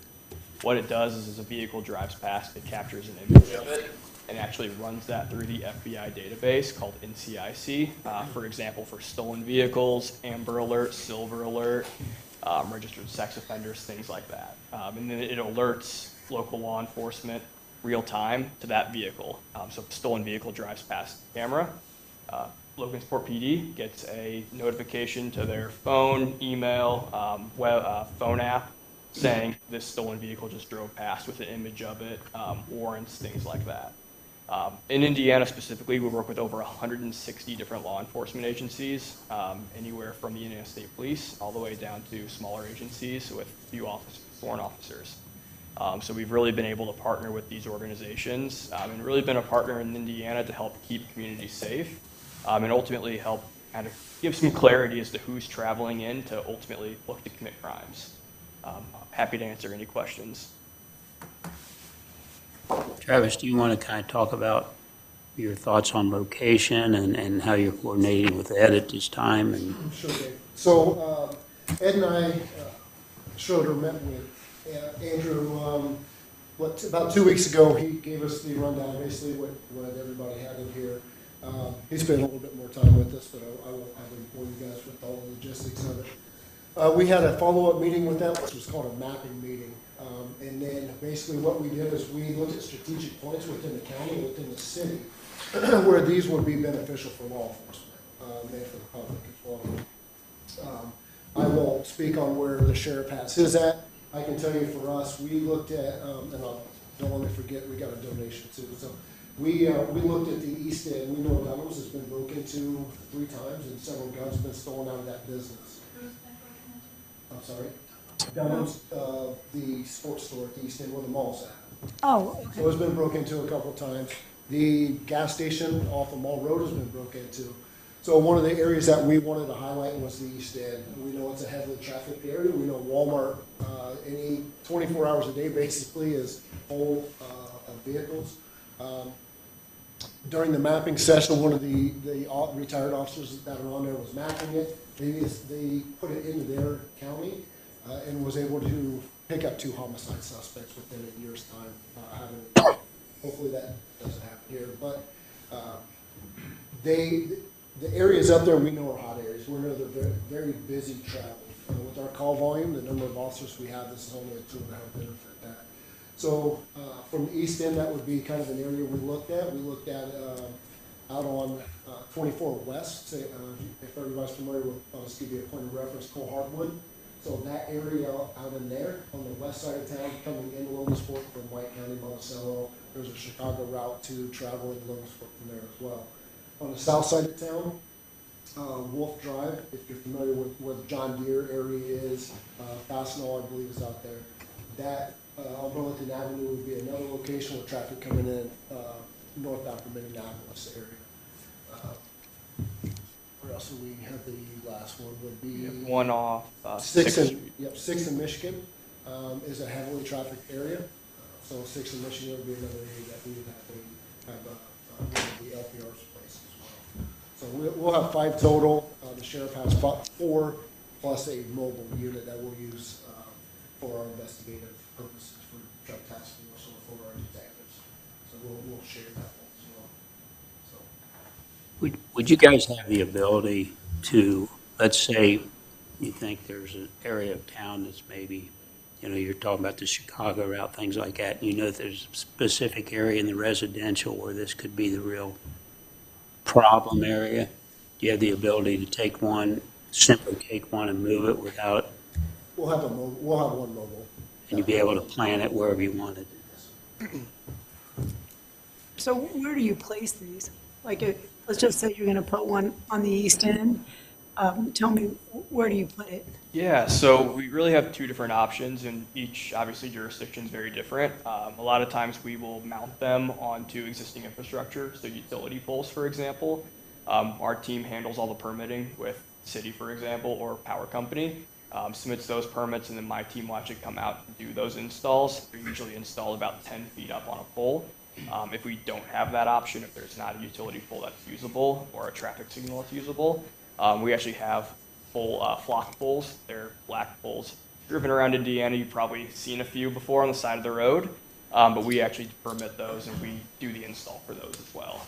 This proposal had a mix of both. So when we build out this map, I have a permitting team that takes a look and sees, given where the location is, who has the right of way, who owns that utility pole, and that way we can know beforehand of where we can actually put them and who's going to give us difficulty and what route we need to go ultimately. Liability is it if something happens to these?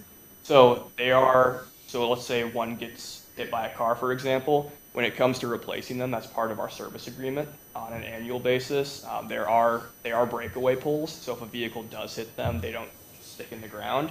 They actually will break off and go fall down. Ultimately, they are just anodized aluminum poles, about 2 inches thick. There's no cost to us. That's in the contract that you'll replace it, even if it happens, if you have a 1-year contract and it happens 10 times in 1 year. Yep, and we generally don't see a whole lot of damage to them, luckily. How we place them, a lot of times we place them behind guardrails, things like that. We try to put them in locations that they aren't necessarily going to be hit often. And then we also look at just from street views and Google Earth views of seeing like, okay, someone's kind of pulling into this area a little tightly. Let's move this back a little bit on an intersection. So we try to place them very strategically to where we don't run into that issue.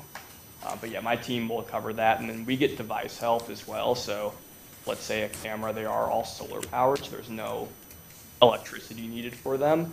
But let's say as we have a winter storm and they are knocked offline, my team of technicians is automatically given that data to where they can come on site as soon as possible and get those back up and running. If you wanted to buy 3 or 4 more, what's one each unit cost? So the Falcons, they are $3,000 each per year, and that includes access to both state and nationwide access. So it gets you access to all the other agencies throughout the state of Indiana and nationwide. We did get excuse me, we got a $3,000 donation as well to help purchase one of the cameras. So $15,000, we bought 5 cameras, so one of the cameras was actually purchased by a local business owner as well. So even though it's $16,500 for the first year, we'll pay it out, and we'll have a $3,000 donation made. So the first year will be $13,500, and hopefully the second year will be $12,000. As long as I can stay in contact with the business owner. Can you give like a scenario when this would have been helpful to have? Dunham's. But did you know what their license plate was? We would be able to see license plates that were in that area. Okay. So 1 o'clock in the morning, there's no officers around, there's no alarm that goes off, we can pull a flock and we can look at different vehicles that were in that area, and it helps us geofence and investigate the tools. A vehicle comes by, let's say we have a stolen vehicle out of Plaskett County. There's other flock cameras around Plaskett County, but Plaskett County, White County, Fulton County, I believe, as well. So our counties are actually surrounded by them. So we get a stolen vehicle out of Plaskett County, it hits on the flock camera. We know it's traveling in on, say, 35. There's a camera out on 35, we can actually, it'll pick up each one so we can get to it. So it'll actually send us, not every vehicle comes through that, it's sending us messages. We're not looking at every vehicle, we're looking at certain investigative information. So if one comes back stolen or something along those lines, then it'll send alerts so that we can go to that area in real time. Because the database that it's pulling from is just the license plates that have been, are a problem. So that's the database where it's pulling from. So like I can drive my car by and it's not a problem. Yep, exactly. Yep. Got It it. pulls from the FBI National Crime Database list. Just like an officer would run the plate, it's not a problem. The next car we run, if it comes back stolen, and it gives the proper cause. Okay. I always like to think of it as a officer standing on the side of the road all day long and all night, just writing a list of every single license plate that drives by, as well as every single make, model, color, bumper stickers, things like that. So that's really what it is just like you have a human just sitting there doing all of that work all day long, but it's all automated ultimately. So allowing Logansport PD officers to focus on, actually being out in the community instead of having to worry about who's necessarily driving into the city. Other questions? I just want to give you guys kind of a brief on because that large amount of money will be coming out of our budget, so I just wanted you guys to be aware of what we're doing, so. When? I'd like to have them up and running by mid-March. Travis, I do want to remind you, and I think we talked about this a little bit. I talked to Carrie and reviewed it. I know that it's your fund, your non-reverting fund. We still have, because there's no money budgeted to be spent out of it this year, we'll write a resolution. And in that resolution, I'd like to write that the donation will be put into your non-reverting, that specific fund, so that you have those funds available. And that way, it'll cover you for the next 2 years, which is what you're kind of signing up for to start with, and we'll know where we're at then. Is that agreeable? Absolutely. Anything for part one? You can hang out and wait, and I'll talk to you. Yes, sir. All right, second part of Chief Yikes, he wants to do promotion and spend a little money, so go for it. Just a little money, not $31,000. So I actually need money from you guys this time. So our police department is broke up into 4 divisions per our department organization direction, and those divisions are Patrol Division, Investigation, Traffic, and Support. During COVID, we took away our traffic division, and I'll just read it to you. They have 3 primary functions. It's traffic enforcement, parking complaints, city ordinances, school crossing guards. Is also, obviously, is a sworn police officer. Is responsible for the traffic enforcement details of general nature as assigned by the Assistant Chief of Police or the Chief of Police, including vehicle parking enforcement, traffic direction, assistance in non-routine incidents, wide lows, inoperable traffic signals, parades, etc. Special traffic enforcement details, construction zones, speed zones. In addition, the traffic officer is also responsible for the oversight and control of school crossing guards in their operations. I think right now we have 7 or 9, I can't remember. Sergeants or crossing guards? Crossing guards. I believe we manage, for the schools, we manage, I think, 7 or 9 crossing guards as well. A group in the morning, Right. a group in the afternoon. I know we reduced it, but We just reduced, I think, by 2 because the new intermediate school is a drive and bus school only, so it allowed us to change that. Is responsible also for records maintenance, bicycle registration, stolen property, or I'm sorry, responsible for the recovery, possession of bicycles, which anybody's been in the city building in the basement, it's full of bikes all the time. School crossing guards, as well as civilian members of our police department, which we have to buy equipment for them. We pay them out of our budget as well. So during COVID, we realized that, one, there was no school. There was, we were minimum staffing. So to allow that one person to be in that paid position, which was also being paid as a lieutenant. The position originally is designed as a self-sufficient position, so it would be paid out as a sergeant paid position, even though they're a traffic officer. We've seen an increase, and Randy's in here, I'm sure he could talk about it, but we've seen an increase in parking violations, inoperable vehicles. We've been up here a couple times with Aaron as well about vehicles being worked on in yards or outside in the streets and different things like that. So once COVID kind of got over, we basically dispersed the different job functions of that person throughout the department. Now that that's kind of went away, another reason is that we dropped numbers drastically. We was around 42 officers, and then we were down to about 36. With the restructure of the department, it gives us the opportunity to add this position back. We will be at 38 officers probably here within the next couple months. We're in a process right now, and we have one of the potential applicants is a former officer, so it'll be an easy hire for us and put him available on the road starting relatively quickly. So that puts us, we'll have one short full staff. Moving the traffic officer over will help with Randy as well, and that was kind of the idea, was to give those two assistants as well. I think Randy's plate's pretty full, and it would be the same with that other officer helping out. Problem is when we budget for 8 sergeants. Moving that person over, who is currently a sergeant, I have to promote somebody on the roads in order to stay full staff. That's a $2,000 increase to the supplemental income for the sergeant position. So that's what I was coming tonight to ask for, was to add that sergeant position or traffic position, basically. So that way we was able to promote a new sergeant, promote a corporal, and then have that traffic position out there.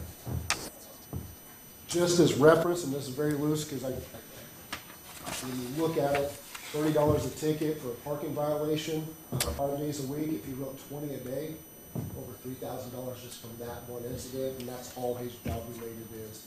So math, $12,000 approximately could be generated back to our department a month, on top of what Randy does. So the money would be regenerated back, is what I'm getting at as far as the job incentives. The parades, I pay overtime for an officer to go out set cones. So in order to test that out, because that's part of his job description. I think we do about 3 or 4 parades a year. Trident Parade, Light Up Williamsport Parade, the downtown roof or the downtown trick or treating, and I believe the Veterans Day Parade as well. That's that officer's sole responsibility the day before to make sure we get parking cones out, coordinate with the street department, coordinate with the special officers to do the traffic control as well. He's also responsible for funeral escorts and then any other city ordinances that may come upon that deals with that type of investigation. Questions?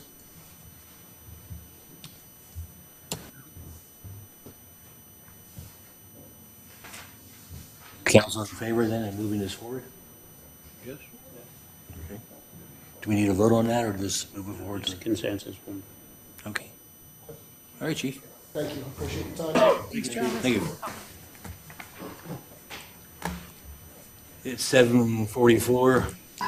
Public safety meeting is now over.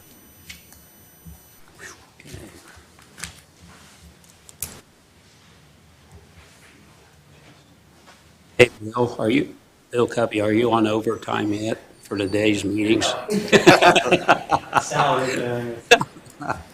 Oh, shoot.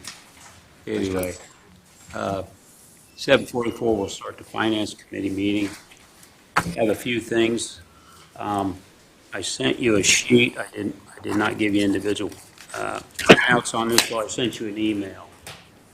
We have several items. They're pretty simple items. We have Pets R Us. They're requesting their fourth quarter payment for October, November, and December that was budgeted for in the 2023 budget of $12,500. In those 3 months, they took in 26 dogs and 20 cats from the animal control and the public. The breakdown was 20 dogs and 4 cats by animal control and 6 dogs and 18 cats by the public. And at the current time, one of those dogs had 8 puppies that they're taking care of. They've been taken care of for, I think, about 3 weeks now. It was brought in pregnant, and I think it was there 1 day or 2 days, and the dog had pups. So they're taking care of those. Will you say the animal control numbers again? Yes, animal control took in 20 dogs during that period and 4 cats. And the public, 6 dogs and 18 cats. So that was that's the request for their final payment for 2023 of $12,500. Any questions, comments, public, council? Are we looking at anything else for next year? Or doing something different besides what Pets R Us? Yes, we have a contract We have a contract for next year with Pets R Us. Okay. You approved it at the Board of Works. I remember that now. You asked me about it. Yeah. Anyways, we have a 1-year contract with them. It's got a claw-out clause, I think, that we can give them 30 days' notice and get out at any time. But, I'm always open to suggestions on that, but I think that we're making some real progress out there in a lot of different directions. So it's been a long haul. We had a meeting out there last weekend. Brian was out there from Animal Control. We're looking at possibly contracting with a vet to kind of speed up some of the processes. The problem they get into is if they keep a dog beyond so many days, then they have to meet all these state guidelines for getting them vaccinated. They have to either neuter or spay them. All of those things have to be done. They chip them before they can be adoptable. So we're looking at some ways.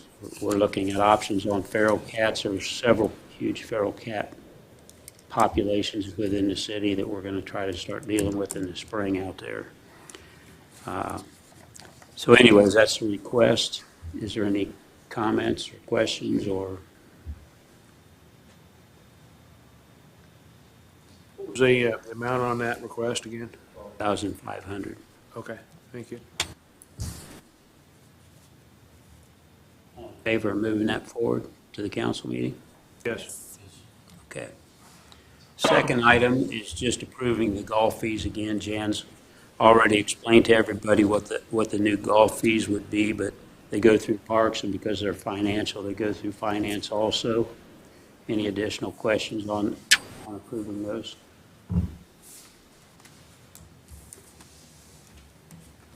That forward. Okay, we got and I printed out the extent of the email we got recently from the IRS.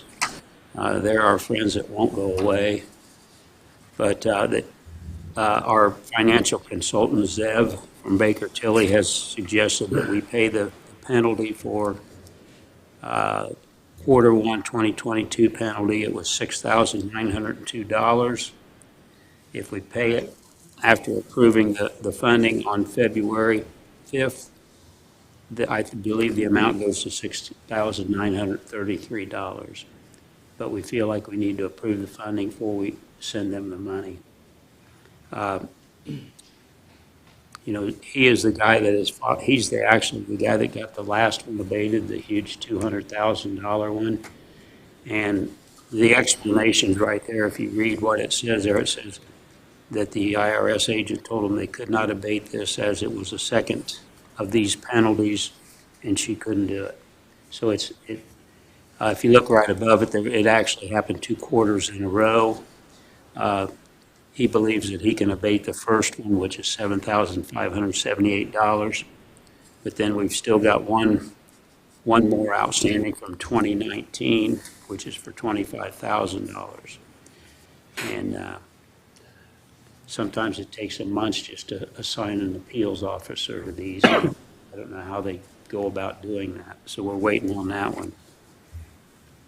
So the request would be to, and we'd have to use, the only way we can do it without an additional appropriation is we can use some miscellaneous council funds to cover the cost of this. We have in this year's budget about $21,000 for miscellaneous, which is basically stuff that we don't have any, it isn't tagged for anything. We can do that without having to do an additional appropriation, and they can write the check as soon as the resolution is passed. How much of the total would that be, miscellaneous fund? You said we had 21,000 in there? I didn't crunch it out, Scott. We'll have $14,000 to $15,000 left, since it's basically about $7,000 when you round it up. We're going to have about $14,000 in miscellaneous funds left. You're just asking for approval to pay the 2022 quarter one penalty of Yes. $6,902.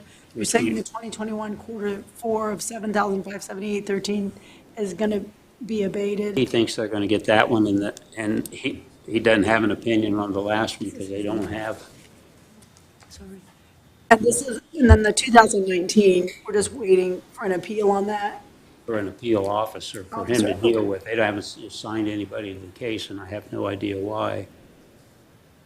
What were the penalties for? What does it say? Say? Honestly, I don't remember. Dwayne, do you happen to know what that's for? Which one? 2022 quarter one. It was for a filing, if I remember right.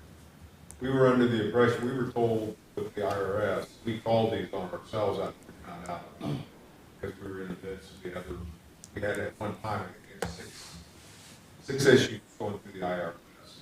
So we called, after the first big one, we started going through our own files, finding out that we had issues, so we called on ourselves trying to get ahead of it. The two small ones for late ones, we thought we had a 3-day period of time to file after a payroll or after a quarter. And what it turns out is, we thought it was 3 business days. So we would file on Friday, Monday, and Tuesday, making sure. Well, the IRS informed us that wasn't the case. That even though they're closed on Saturday and Sunday, you've got to file on Friday. So literally, they told us we had a 1 day.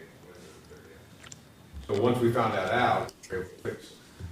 But it's one of those things where, according to the way you read their statements on the website, and they don't inform you that those 2 of those days are weekends or weekend days that count against you with the we fly. So that would be one of the, we like to correct it since then. And since we told them on ourselves, we like these are fairly small because of that. So They wouldn't give you any break since you called in yourself and trying to fix the problem? well, then we are the one we abated. The trouble is it was 2 in a row. Right. So the second one, they couldn't abate the second. That's against their policy to abate 2, I don't know what you want to say, continuous or two identical penalties in a row. Against their policy, right? It's their policy. Okay. They won't abate that. They'll abate the first, they won't abate the second. I see.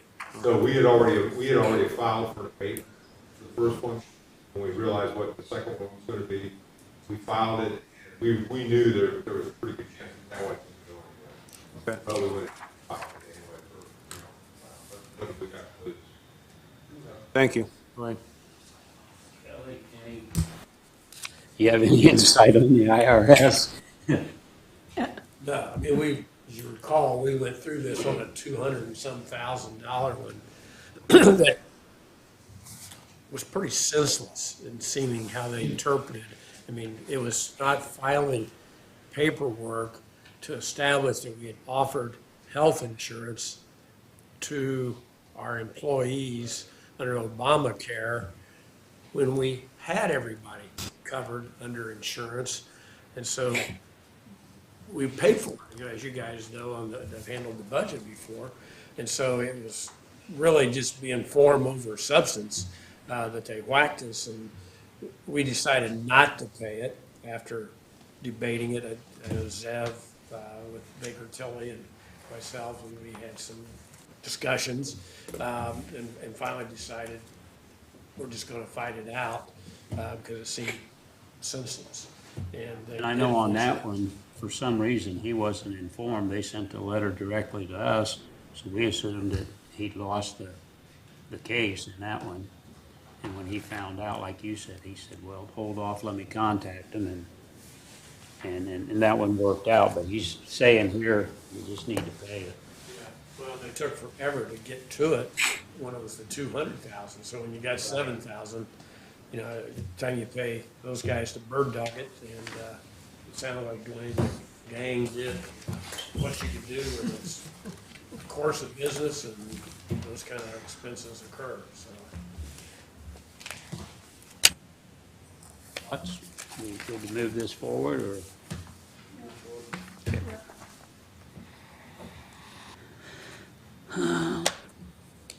Oh, AIM handbook. We went to the, some of us went to the training, and if you signed up for the boot camp, you got an AIM handbook, which basically it's like the do's and don'ts for councils and cities, and it has a lot of information in it. Well, I got a form there that could give us the ability for anyone on the council that wanted to have us purchase one of these. We could purchase them. They're $50 a piece. But I was going to order them when I was there, and then I thought, no, I better get okay from everybody, make sure people want them before we purchase them. But if you'd like one, for those that weren't in attendance that would like them, they're $50, and we just need approval to spend the money. That'd be a good expenditure out of the city council's budget, I mean, to do. Yeah. And actually, I'd like to have one of those. They're a handy thing to refer to get you into the books and to get to the numbers and stuff. So We can order one for you as well, Kelly, if you'd like one. I'd like for you to. Updated. I'll pay it, reimburse it out of the city attorney budget or my budget or whatever hell budget I got. So. You guys get that book when did you go down there, Dave? Yeah. Did you get a book when you went down? Yeah. Okay. They're good. I've got the minus 4 years. There's so much information. Yeah. I'd like one, just started since I was getting only into able to go the one day and not the boot camp. I got one. Did you get one? Yeah. BJ and Susie and I and Chris have got one. Cameron, would you like? Cameron? Okay. So I need 3 for council. Are you one? Yeah, please, I have one. There is a requirement that you don't come in and make fun of the city attorney. We're at the book. Okay. Then the dues are done. Yeah, that's probably a do. I prefer a do. All right. So we'll go ahead and purchase those. Dan already talked to you about Spencer Park Pavilion. We can talk some more about it later. Okay, yeah. And the other thing is the flocks, and I talked to Travis, he's gone, but we just need to approve a resolution for him to make the initial payment. They have a non-reverting drug account that has 26,000 something in it. He's getting a donation for 3. So if he gets that donation, he'll be able to pay for this pilot project out of his non-reverting fund for the next 2 years. So we just need to write a resolution okaying that expenditure. This is just for the cameras? Okay. Everyone in favor of moving that forward? Yes. Okay. All right.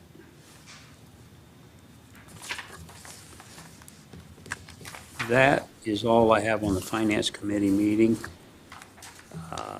And I close the Finance Committee at 8 o'clock. Last thing, and if Mike, were you out? Just real quick. We're going to go back up to the top.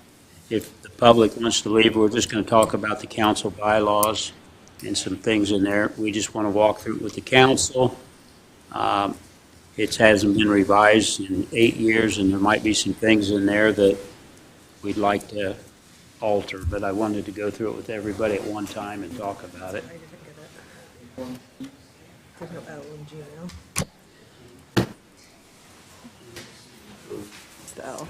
See, I put you in my new. Okay. I'm just saying, that's why I didn't get Thank it. you. Was it, I was like, I feel bad. no, you're fine, but I was like, I don't know, I Here, Dave, let me. no, it's okay, it's just. Cut this off or? Well, if we're all here, it's still public, but I didn't figure these people want to sit around to listen to the bylaws. Just making sure, since you said the public could leave, I didn't know if you wanted me to keep it rolling or not. Okay. Chris, you want to start the bylaws? I need to officially announce a meeting. Yeah. All right, I'll start the Rules Committee meeting at 8 p.m.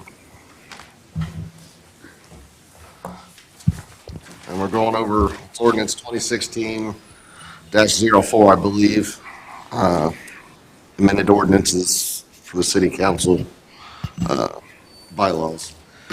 Whereas the Common Council of the City of Logansport, Indiana has established a set of bylaws, and whereas the Common Council does now desire to amend its bylaws as established in Ordinance 97-1 and amended in Ordinance 2001-33, now therefore be it ordained by the Common Council of the City of Logansport, Indiana. Section 1, council meetings will be held on the first Monday of each and every month at 6:30 p.m. at City Hall of Logansport, Indiana. The quorum shall consist of 4 members or more. I'll stop there, see if there's any discussion on that. Mine doesn't say one more. I added that. I didn't know if it felt like we needed it added in there or not, but Okay. Did you send this to? yeah, in your Okay, misspelled. just making sure. She knows why she didn't get my email. I can't spell You Gmail. didn't spell it right. I was like, I did not get any of this. I mean, is everybody good with starting at 6:30 for the council meetings? Well, I have heard a few complaints about it, but I'm fine with it. Yeah. One of the benefits is, and I'll just tell you what, when I first came on council, they were at 5 o'clock. Well, we heard complaints that was too early for people. So we moved it back to 6:30. Now you do hear some people say, well, why 6:30? Why so late? I don't know that there's a perfect time for the public, but the benefit to us is sometimes there's that piece of something that needs to be moved forward that you haven't run through committee, and it gives us the ability to have a 6 o'clock or 6:15 meeting to maybe move something that's maybe just a minor financial issue, but needs to be taken care of. And we can prepare an ordinance in advance or a resolution in advance, have a committee meeting to move it into the council meeting. So there is some benefit for us to the 6:30, but, I wanted all of us to go through this and do what's best for the council and what we think is best for the public. 6:30 sounds good. I mean, that's acceptable time if someone's working. We had some people at the Memorial Home Tour, people had to work till 5. I think we should keep it at 6:30. Fine with 6:30, I'd say definitely not before 6 o'clock. All right, we move on. Section 2. Changing the date of the regularly scheduled council meeting may be made if approved by the majority of the members of the council no later than 7 days prior to the Section 3, special meetings of the common council may be held on the call of the mayor or any 4 members of the council. In here, I penciled in, and it's strictly up to you guys. Honestly, for the last 4 years, we've just done it with the mayor or the council president. I hadn't read these bylaws, quite honestly, in several years. We just assumed the council president had that ability. But typically, if we're going to have a special meeting, I'd reach out to people. Or if I didn't want to have one and the rest of the council wanted to have one, you'd have the option either way. But in a lot of cases, it's easier just to reach out and say, you guys good with this? We need this special meeting. And I can go ahead and call. We can do it. That way it gives us the ability to go either direction. So Well, I think you wanted to say of the mayor or the council president? On the call of the mayor, council president, or any four Or any council four. members. Oh, okay. Just Sure. add that in there, and Okay. we've got to, because could be, I'm way gone, and you guys have to have a special meeting while I'm gone. Or it could be just a situation where we need to call a special meeting, and there are actually situations where you could have one for some dire emergency, where you don't even have to give the public 48 hours notice. There are circumstances like that, and that's where it might be a good benefit to have the option either way, if one or the other. But again, I'm just proposing that to you.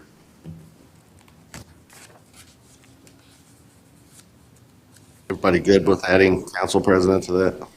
Yep. All right, moving on. Section 4, Robert's Rule of Order shall be followed as much as applicable during all council meetings. Section 5, it shall require a majority vote of all members elect to pass an ordinance. Whenever it is required that any ordinance or resolution shall be passed or other action of council taken by a 2/3 vote, such requirement should be construed to mean a 2/3 vote of all members elect. And doesn't have to put in there, but majority is 4 of us, 2/3 is 5, just so everyone, that's the way it works out on that. Section 6, abstention from voting. Should any member of the common council abstain from the voting on any issue presented to such council, such abstaining member shall declare, upon that member's name being called, that member is abstaining from voting on the particular issue. Upon the question, the abstaining council member's abstention shall be counted for purposes of establishing a quorum only.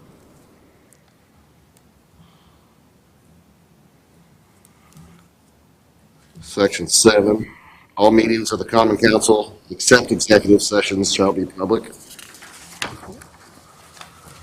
Section 8, it shall be the duty of the mayor to preside at all meetings of the common council, and while so presiding, he shall be a casting vote in case of a tie, but not otherwise. And in his absence, for any cause, the council by a majority vote shall choose a presiding officer from the members of the common council. This is one I'm not asking you to change it, but having not read this in years, quite honestly, most of the time, it was just, they just got the council president, like Jake held several meetings. But then at the end of the year, when Jake was absent, this is actually how we did it without even knowing it was the way it was supposed to be done. So it's good to know there is actually some guidelines on it. You get busy and you forget about a lot of things as time goes on. All right, Section 9, all items on the agenda must be submitted in writing to the mayor's office no later than 7 days prior to the scheduled date of the regular council meeting. Section 10, the agenda and copies of all items to be acted upon by the council will be sent to the mayor, city attorney, deputy mayor, and each council person by the clerk treasurer of the city of Logansport 3 days prior to the council meeting. 5 copies of substantive provisions of all ordinances and resolutions to be acted upon shall be present in council chambers prior to the meeting.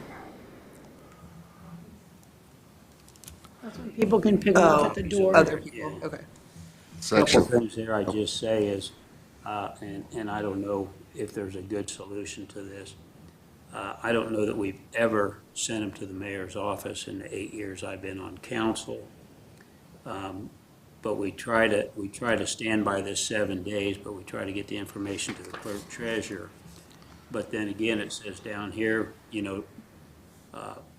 who has to act upon different things in the agenda. One of the conversations we've had is it had gotten to the point where Dwayne wrote all of our ordinances, all of our resolutions.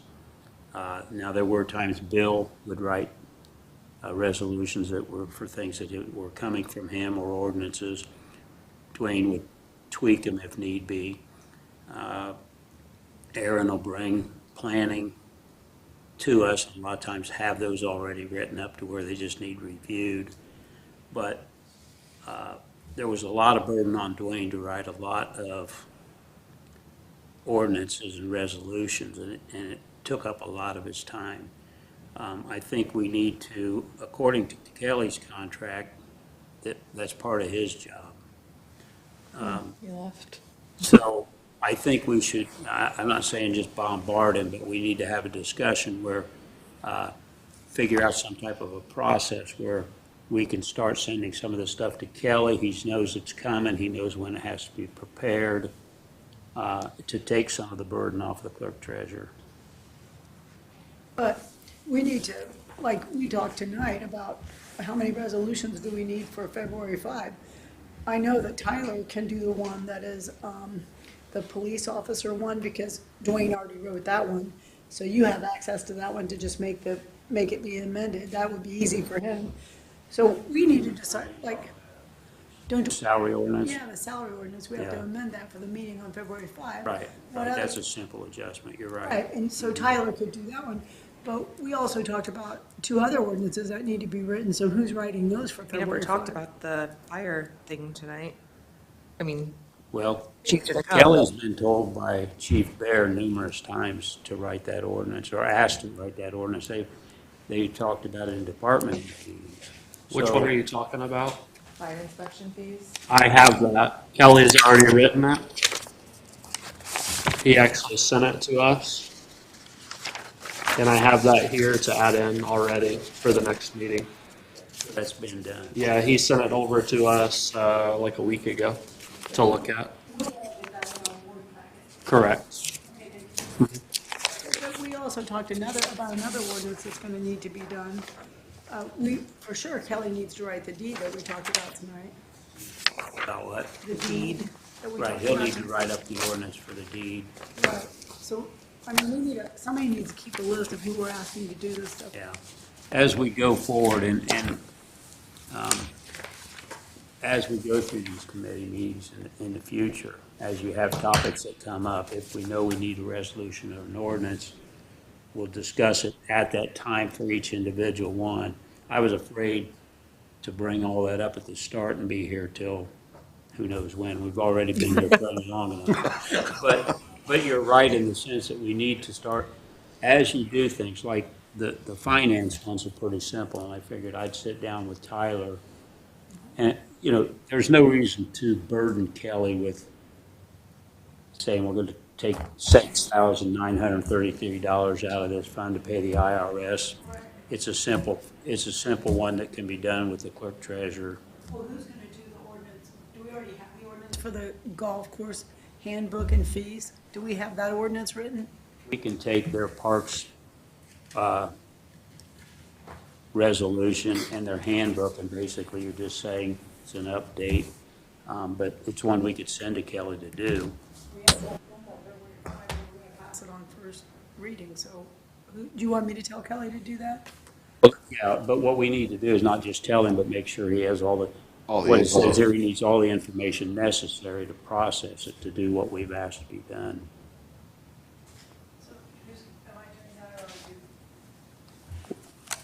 I will let you do it if that's what you, So I just give him I just give him what she gave us tonight, the golf fees and the handbook. yeah.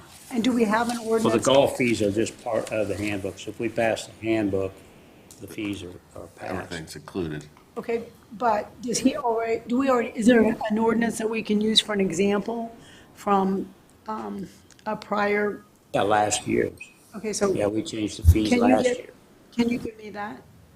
Can you get me the ordinance from last year, and then I'll give it to Yeah, Kelly with the yeah, new you can give him handbook? that with the attached fees and the handbook Okay, and ask him to write that up. okay, So that's the one for the golf fees adjustment? Yeah. yeah.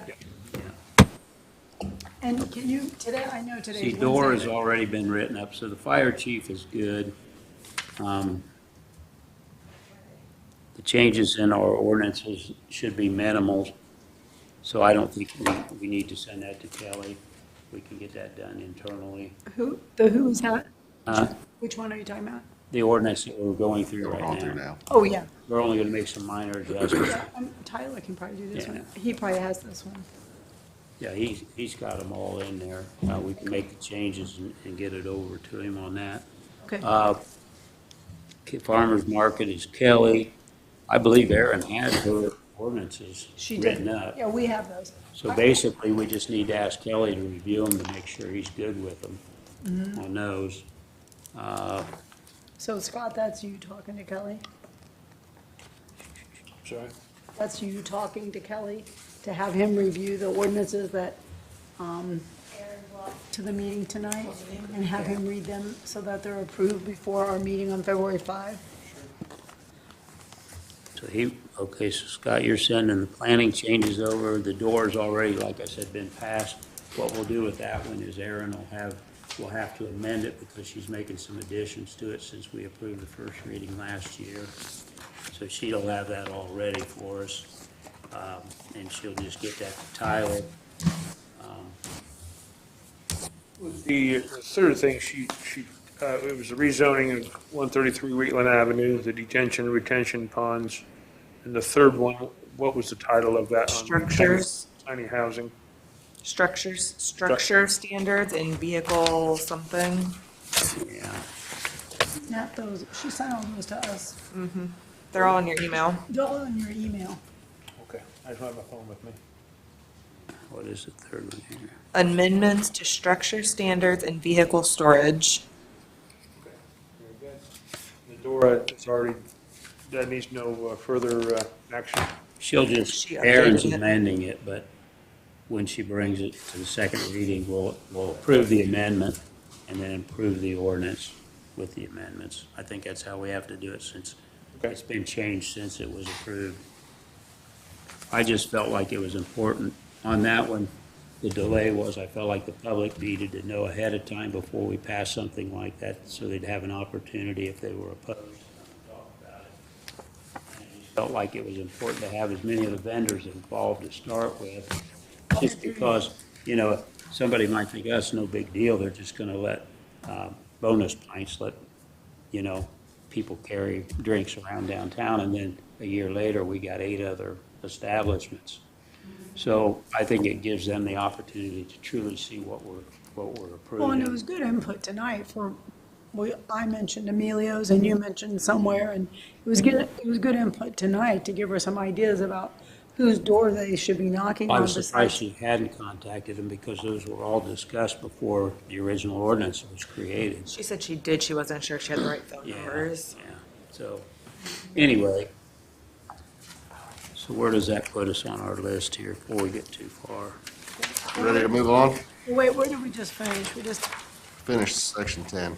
okay, so are we gonna leave it that we get it, we send them to the mayor and the city attorney and the deputy mayor, or are we just leaving it? Do you wanna just say that we send it to the council people and the clerk treasurer, Dave?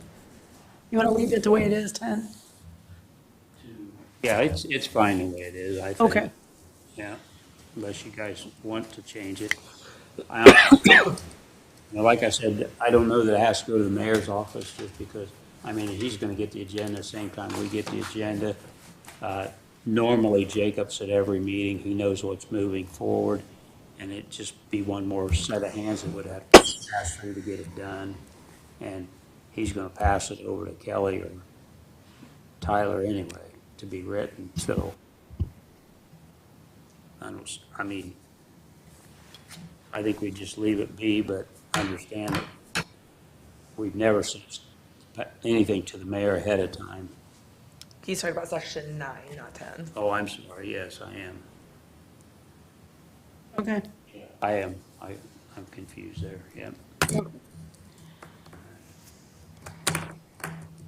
Well, this stuff's all done by email anyway, so it doesn't matter, it's just one more click of a button. All right, moving on. Section 11. Any council person, the mayor, or any citizen may present pertinent information to the council, even though it does not appear on the agenda under new business at any regular special council meeting. However, no action in the way of a vote, resolution, or ordinance shall be held. If a council person or the mayor considers the information important, it will be acted upon at a later special or regular council meeting. Section 12. No ordinance shall be passed on the same day or at the same meeting that it is introduced, except by unanimous consent, and then only in case there are present and voting at least 2/3 of all members elect of the council. This is the one we found out at the training, we've been doing this wrong for years. At the our process was always to pass first reading. Someone would say, I make a motion to suspend, it'd be voted on, and we have a second reading. They told us that technically you can't do that because there says that if you have two readings, they can't be on the same day by code or something. I can't remember exactly. So what they say you have to do, if you're going to suspend the rules like we would with the golf handbook, you make a motion to suspend first and have one reading. One reading. And then it just passes on the first reading. And then it would pass, but you have to have at least five. 2/3. You have to have 2/3 people And then approve. I might be wrong, but I believe that the training they didn't say after that, then you have to make a motion to reinstate the rules. After you suspend them, then you have to reinstate them. Could be. We could either do that or just say we're only suspending for the vote on this particular item, maybe, I don't know. Okay. There was something like But reinstating the rules. I think you're right, I think you are right, yeah. But No, I like the idea of just suspending the rules, just suspending the rules for the vote on this ordinance, and like you could just say the number of the ordinance again. To Right, keep you the record just of can't it say, I'm going to, we're suspending, vote to suspend the rules, and then, on ordinance. on right, this you have specific to add item. on. Yeah. Yes, I Yeah. agree. So if you do that, then you don't have to reinstate the, Is that where Have I to wrote this reinstate down, the introduce, rules. vote, and then pass? And have to suspend rules, need 2/3. so when I read this, I wasn't sure how it read, to be honest. If is it sufficient the way it's written to you guys? You have to wait one day to have the second reading though, correct? No, there is no second If you reading. suspend to start with, you Suspend rules, you don't have to read it the second time. you only vote one time. Same meeting, Okay. or at the same meeting, except by unanimous consent. What about legalities with public, Well, here's, and there's a lot of things I would never consider, like when you're talking about a utility rate or something, trash rate, I'd never suspend the rules on them, because then you're gonna have this outcry that's, especially if you're raising rates on something. Golf fees, you've got a handful of people that want to play a particular sport. I don't know that it's critical in that case.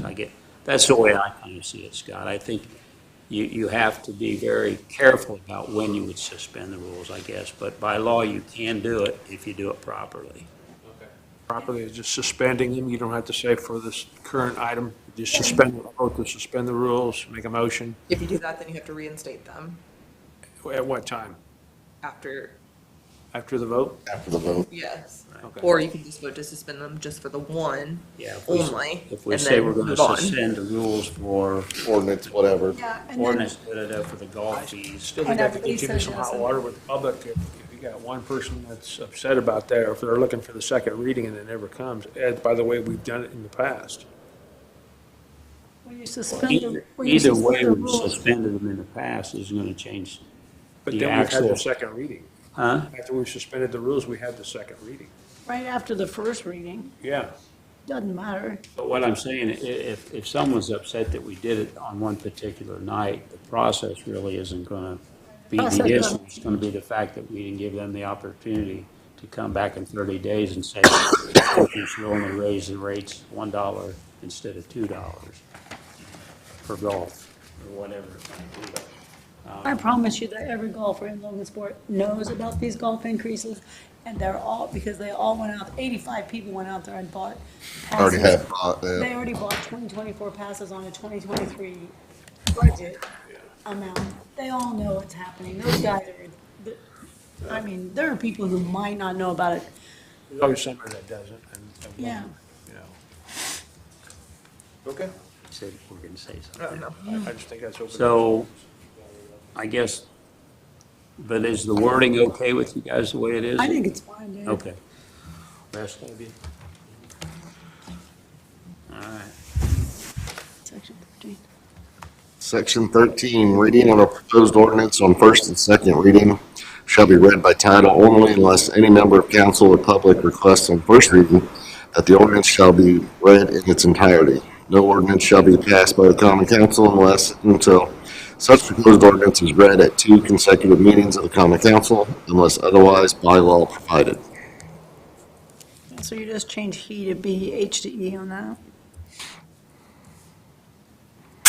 Section 14, no ordinance or resolution shall appear on the monthly agenda without going through committee. I said E. I got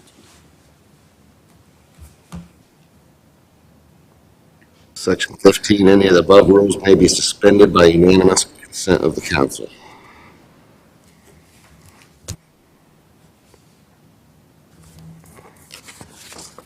In that case, that means if there's 7 of us here, it takes 7 of us. Yeah.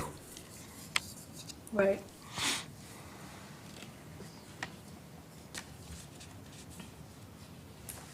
Go ahead.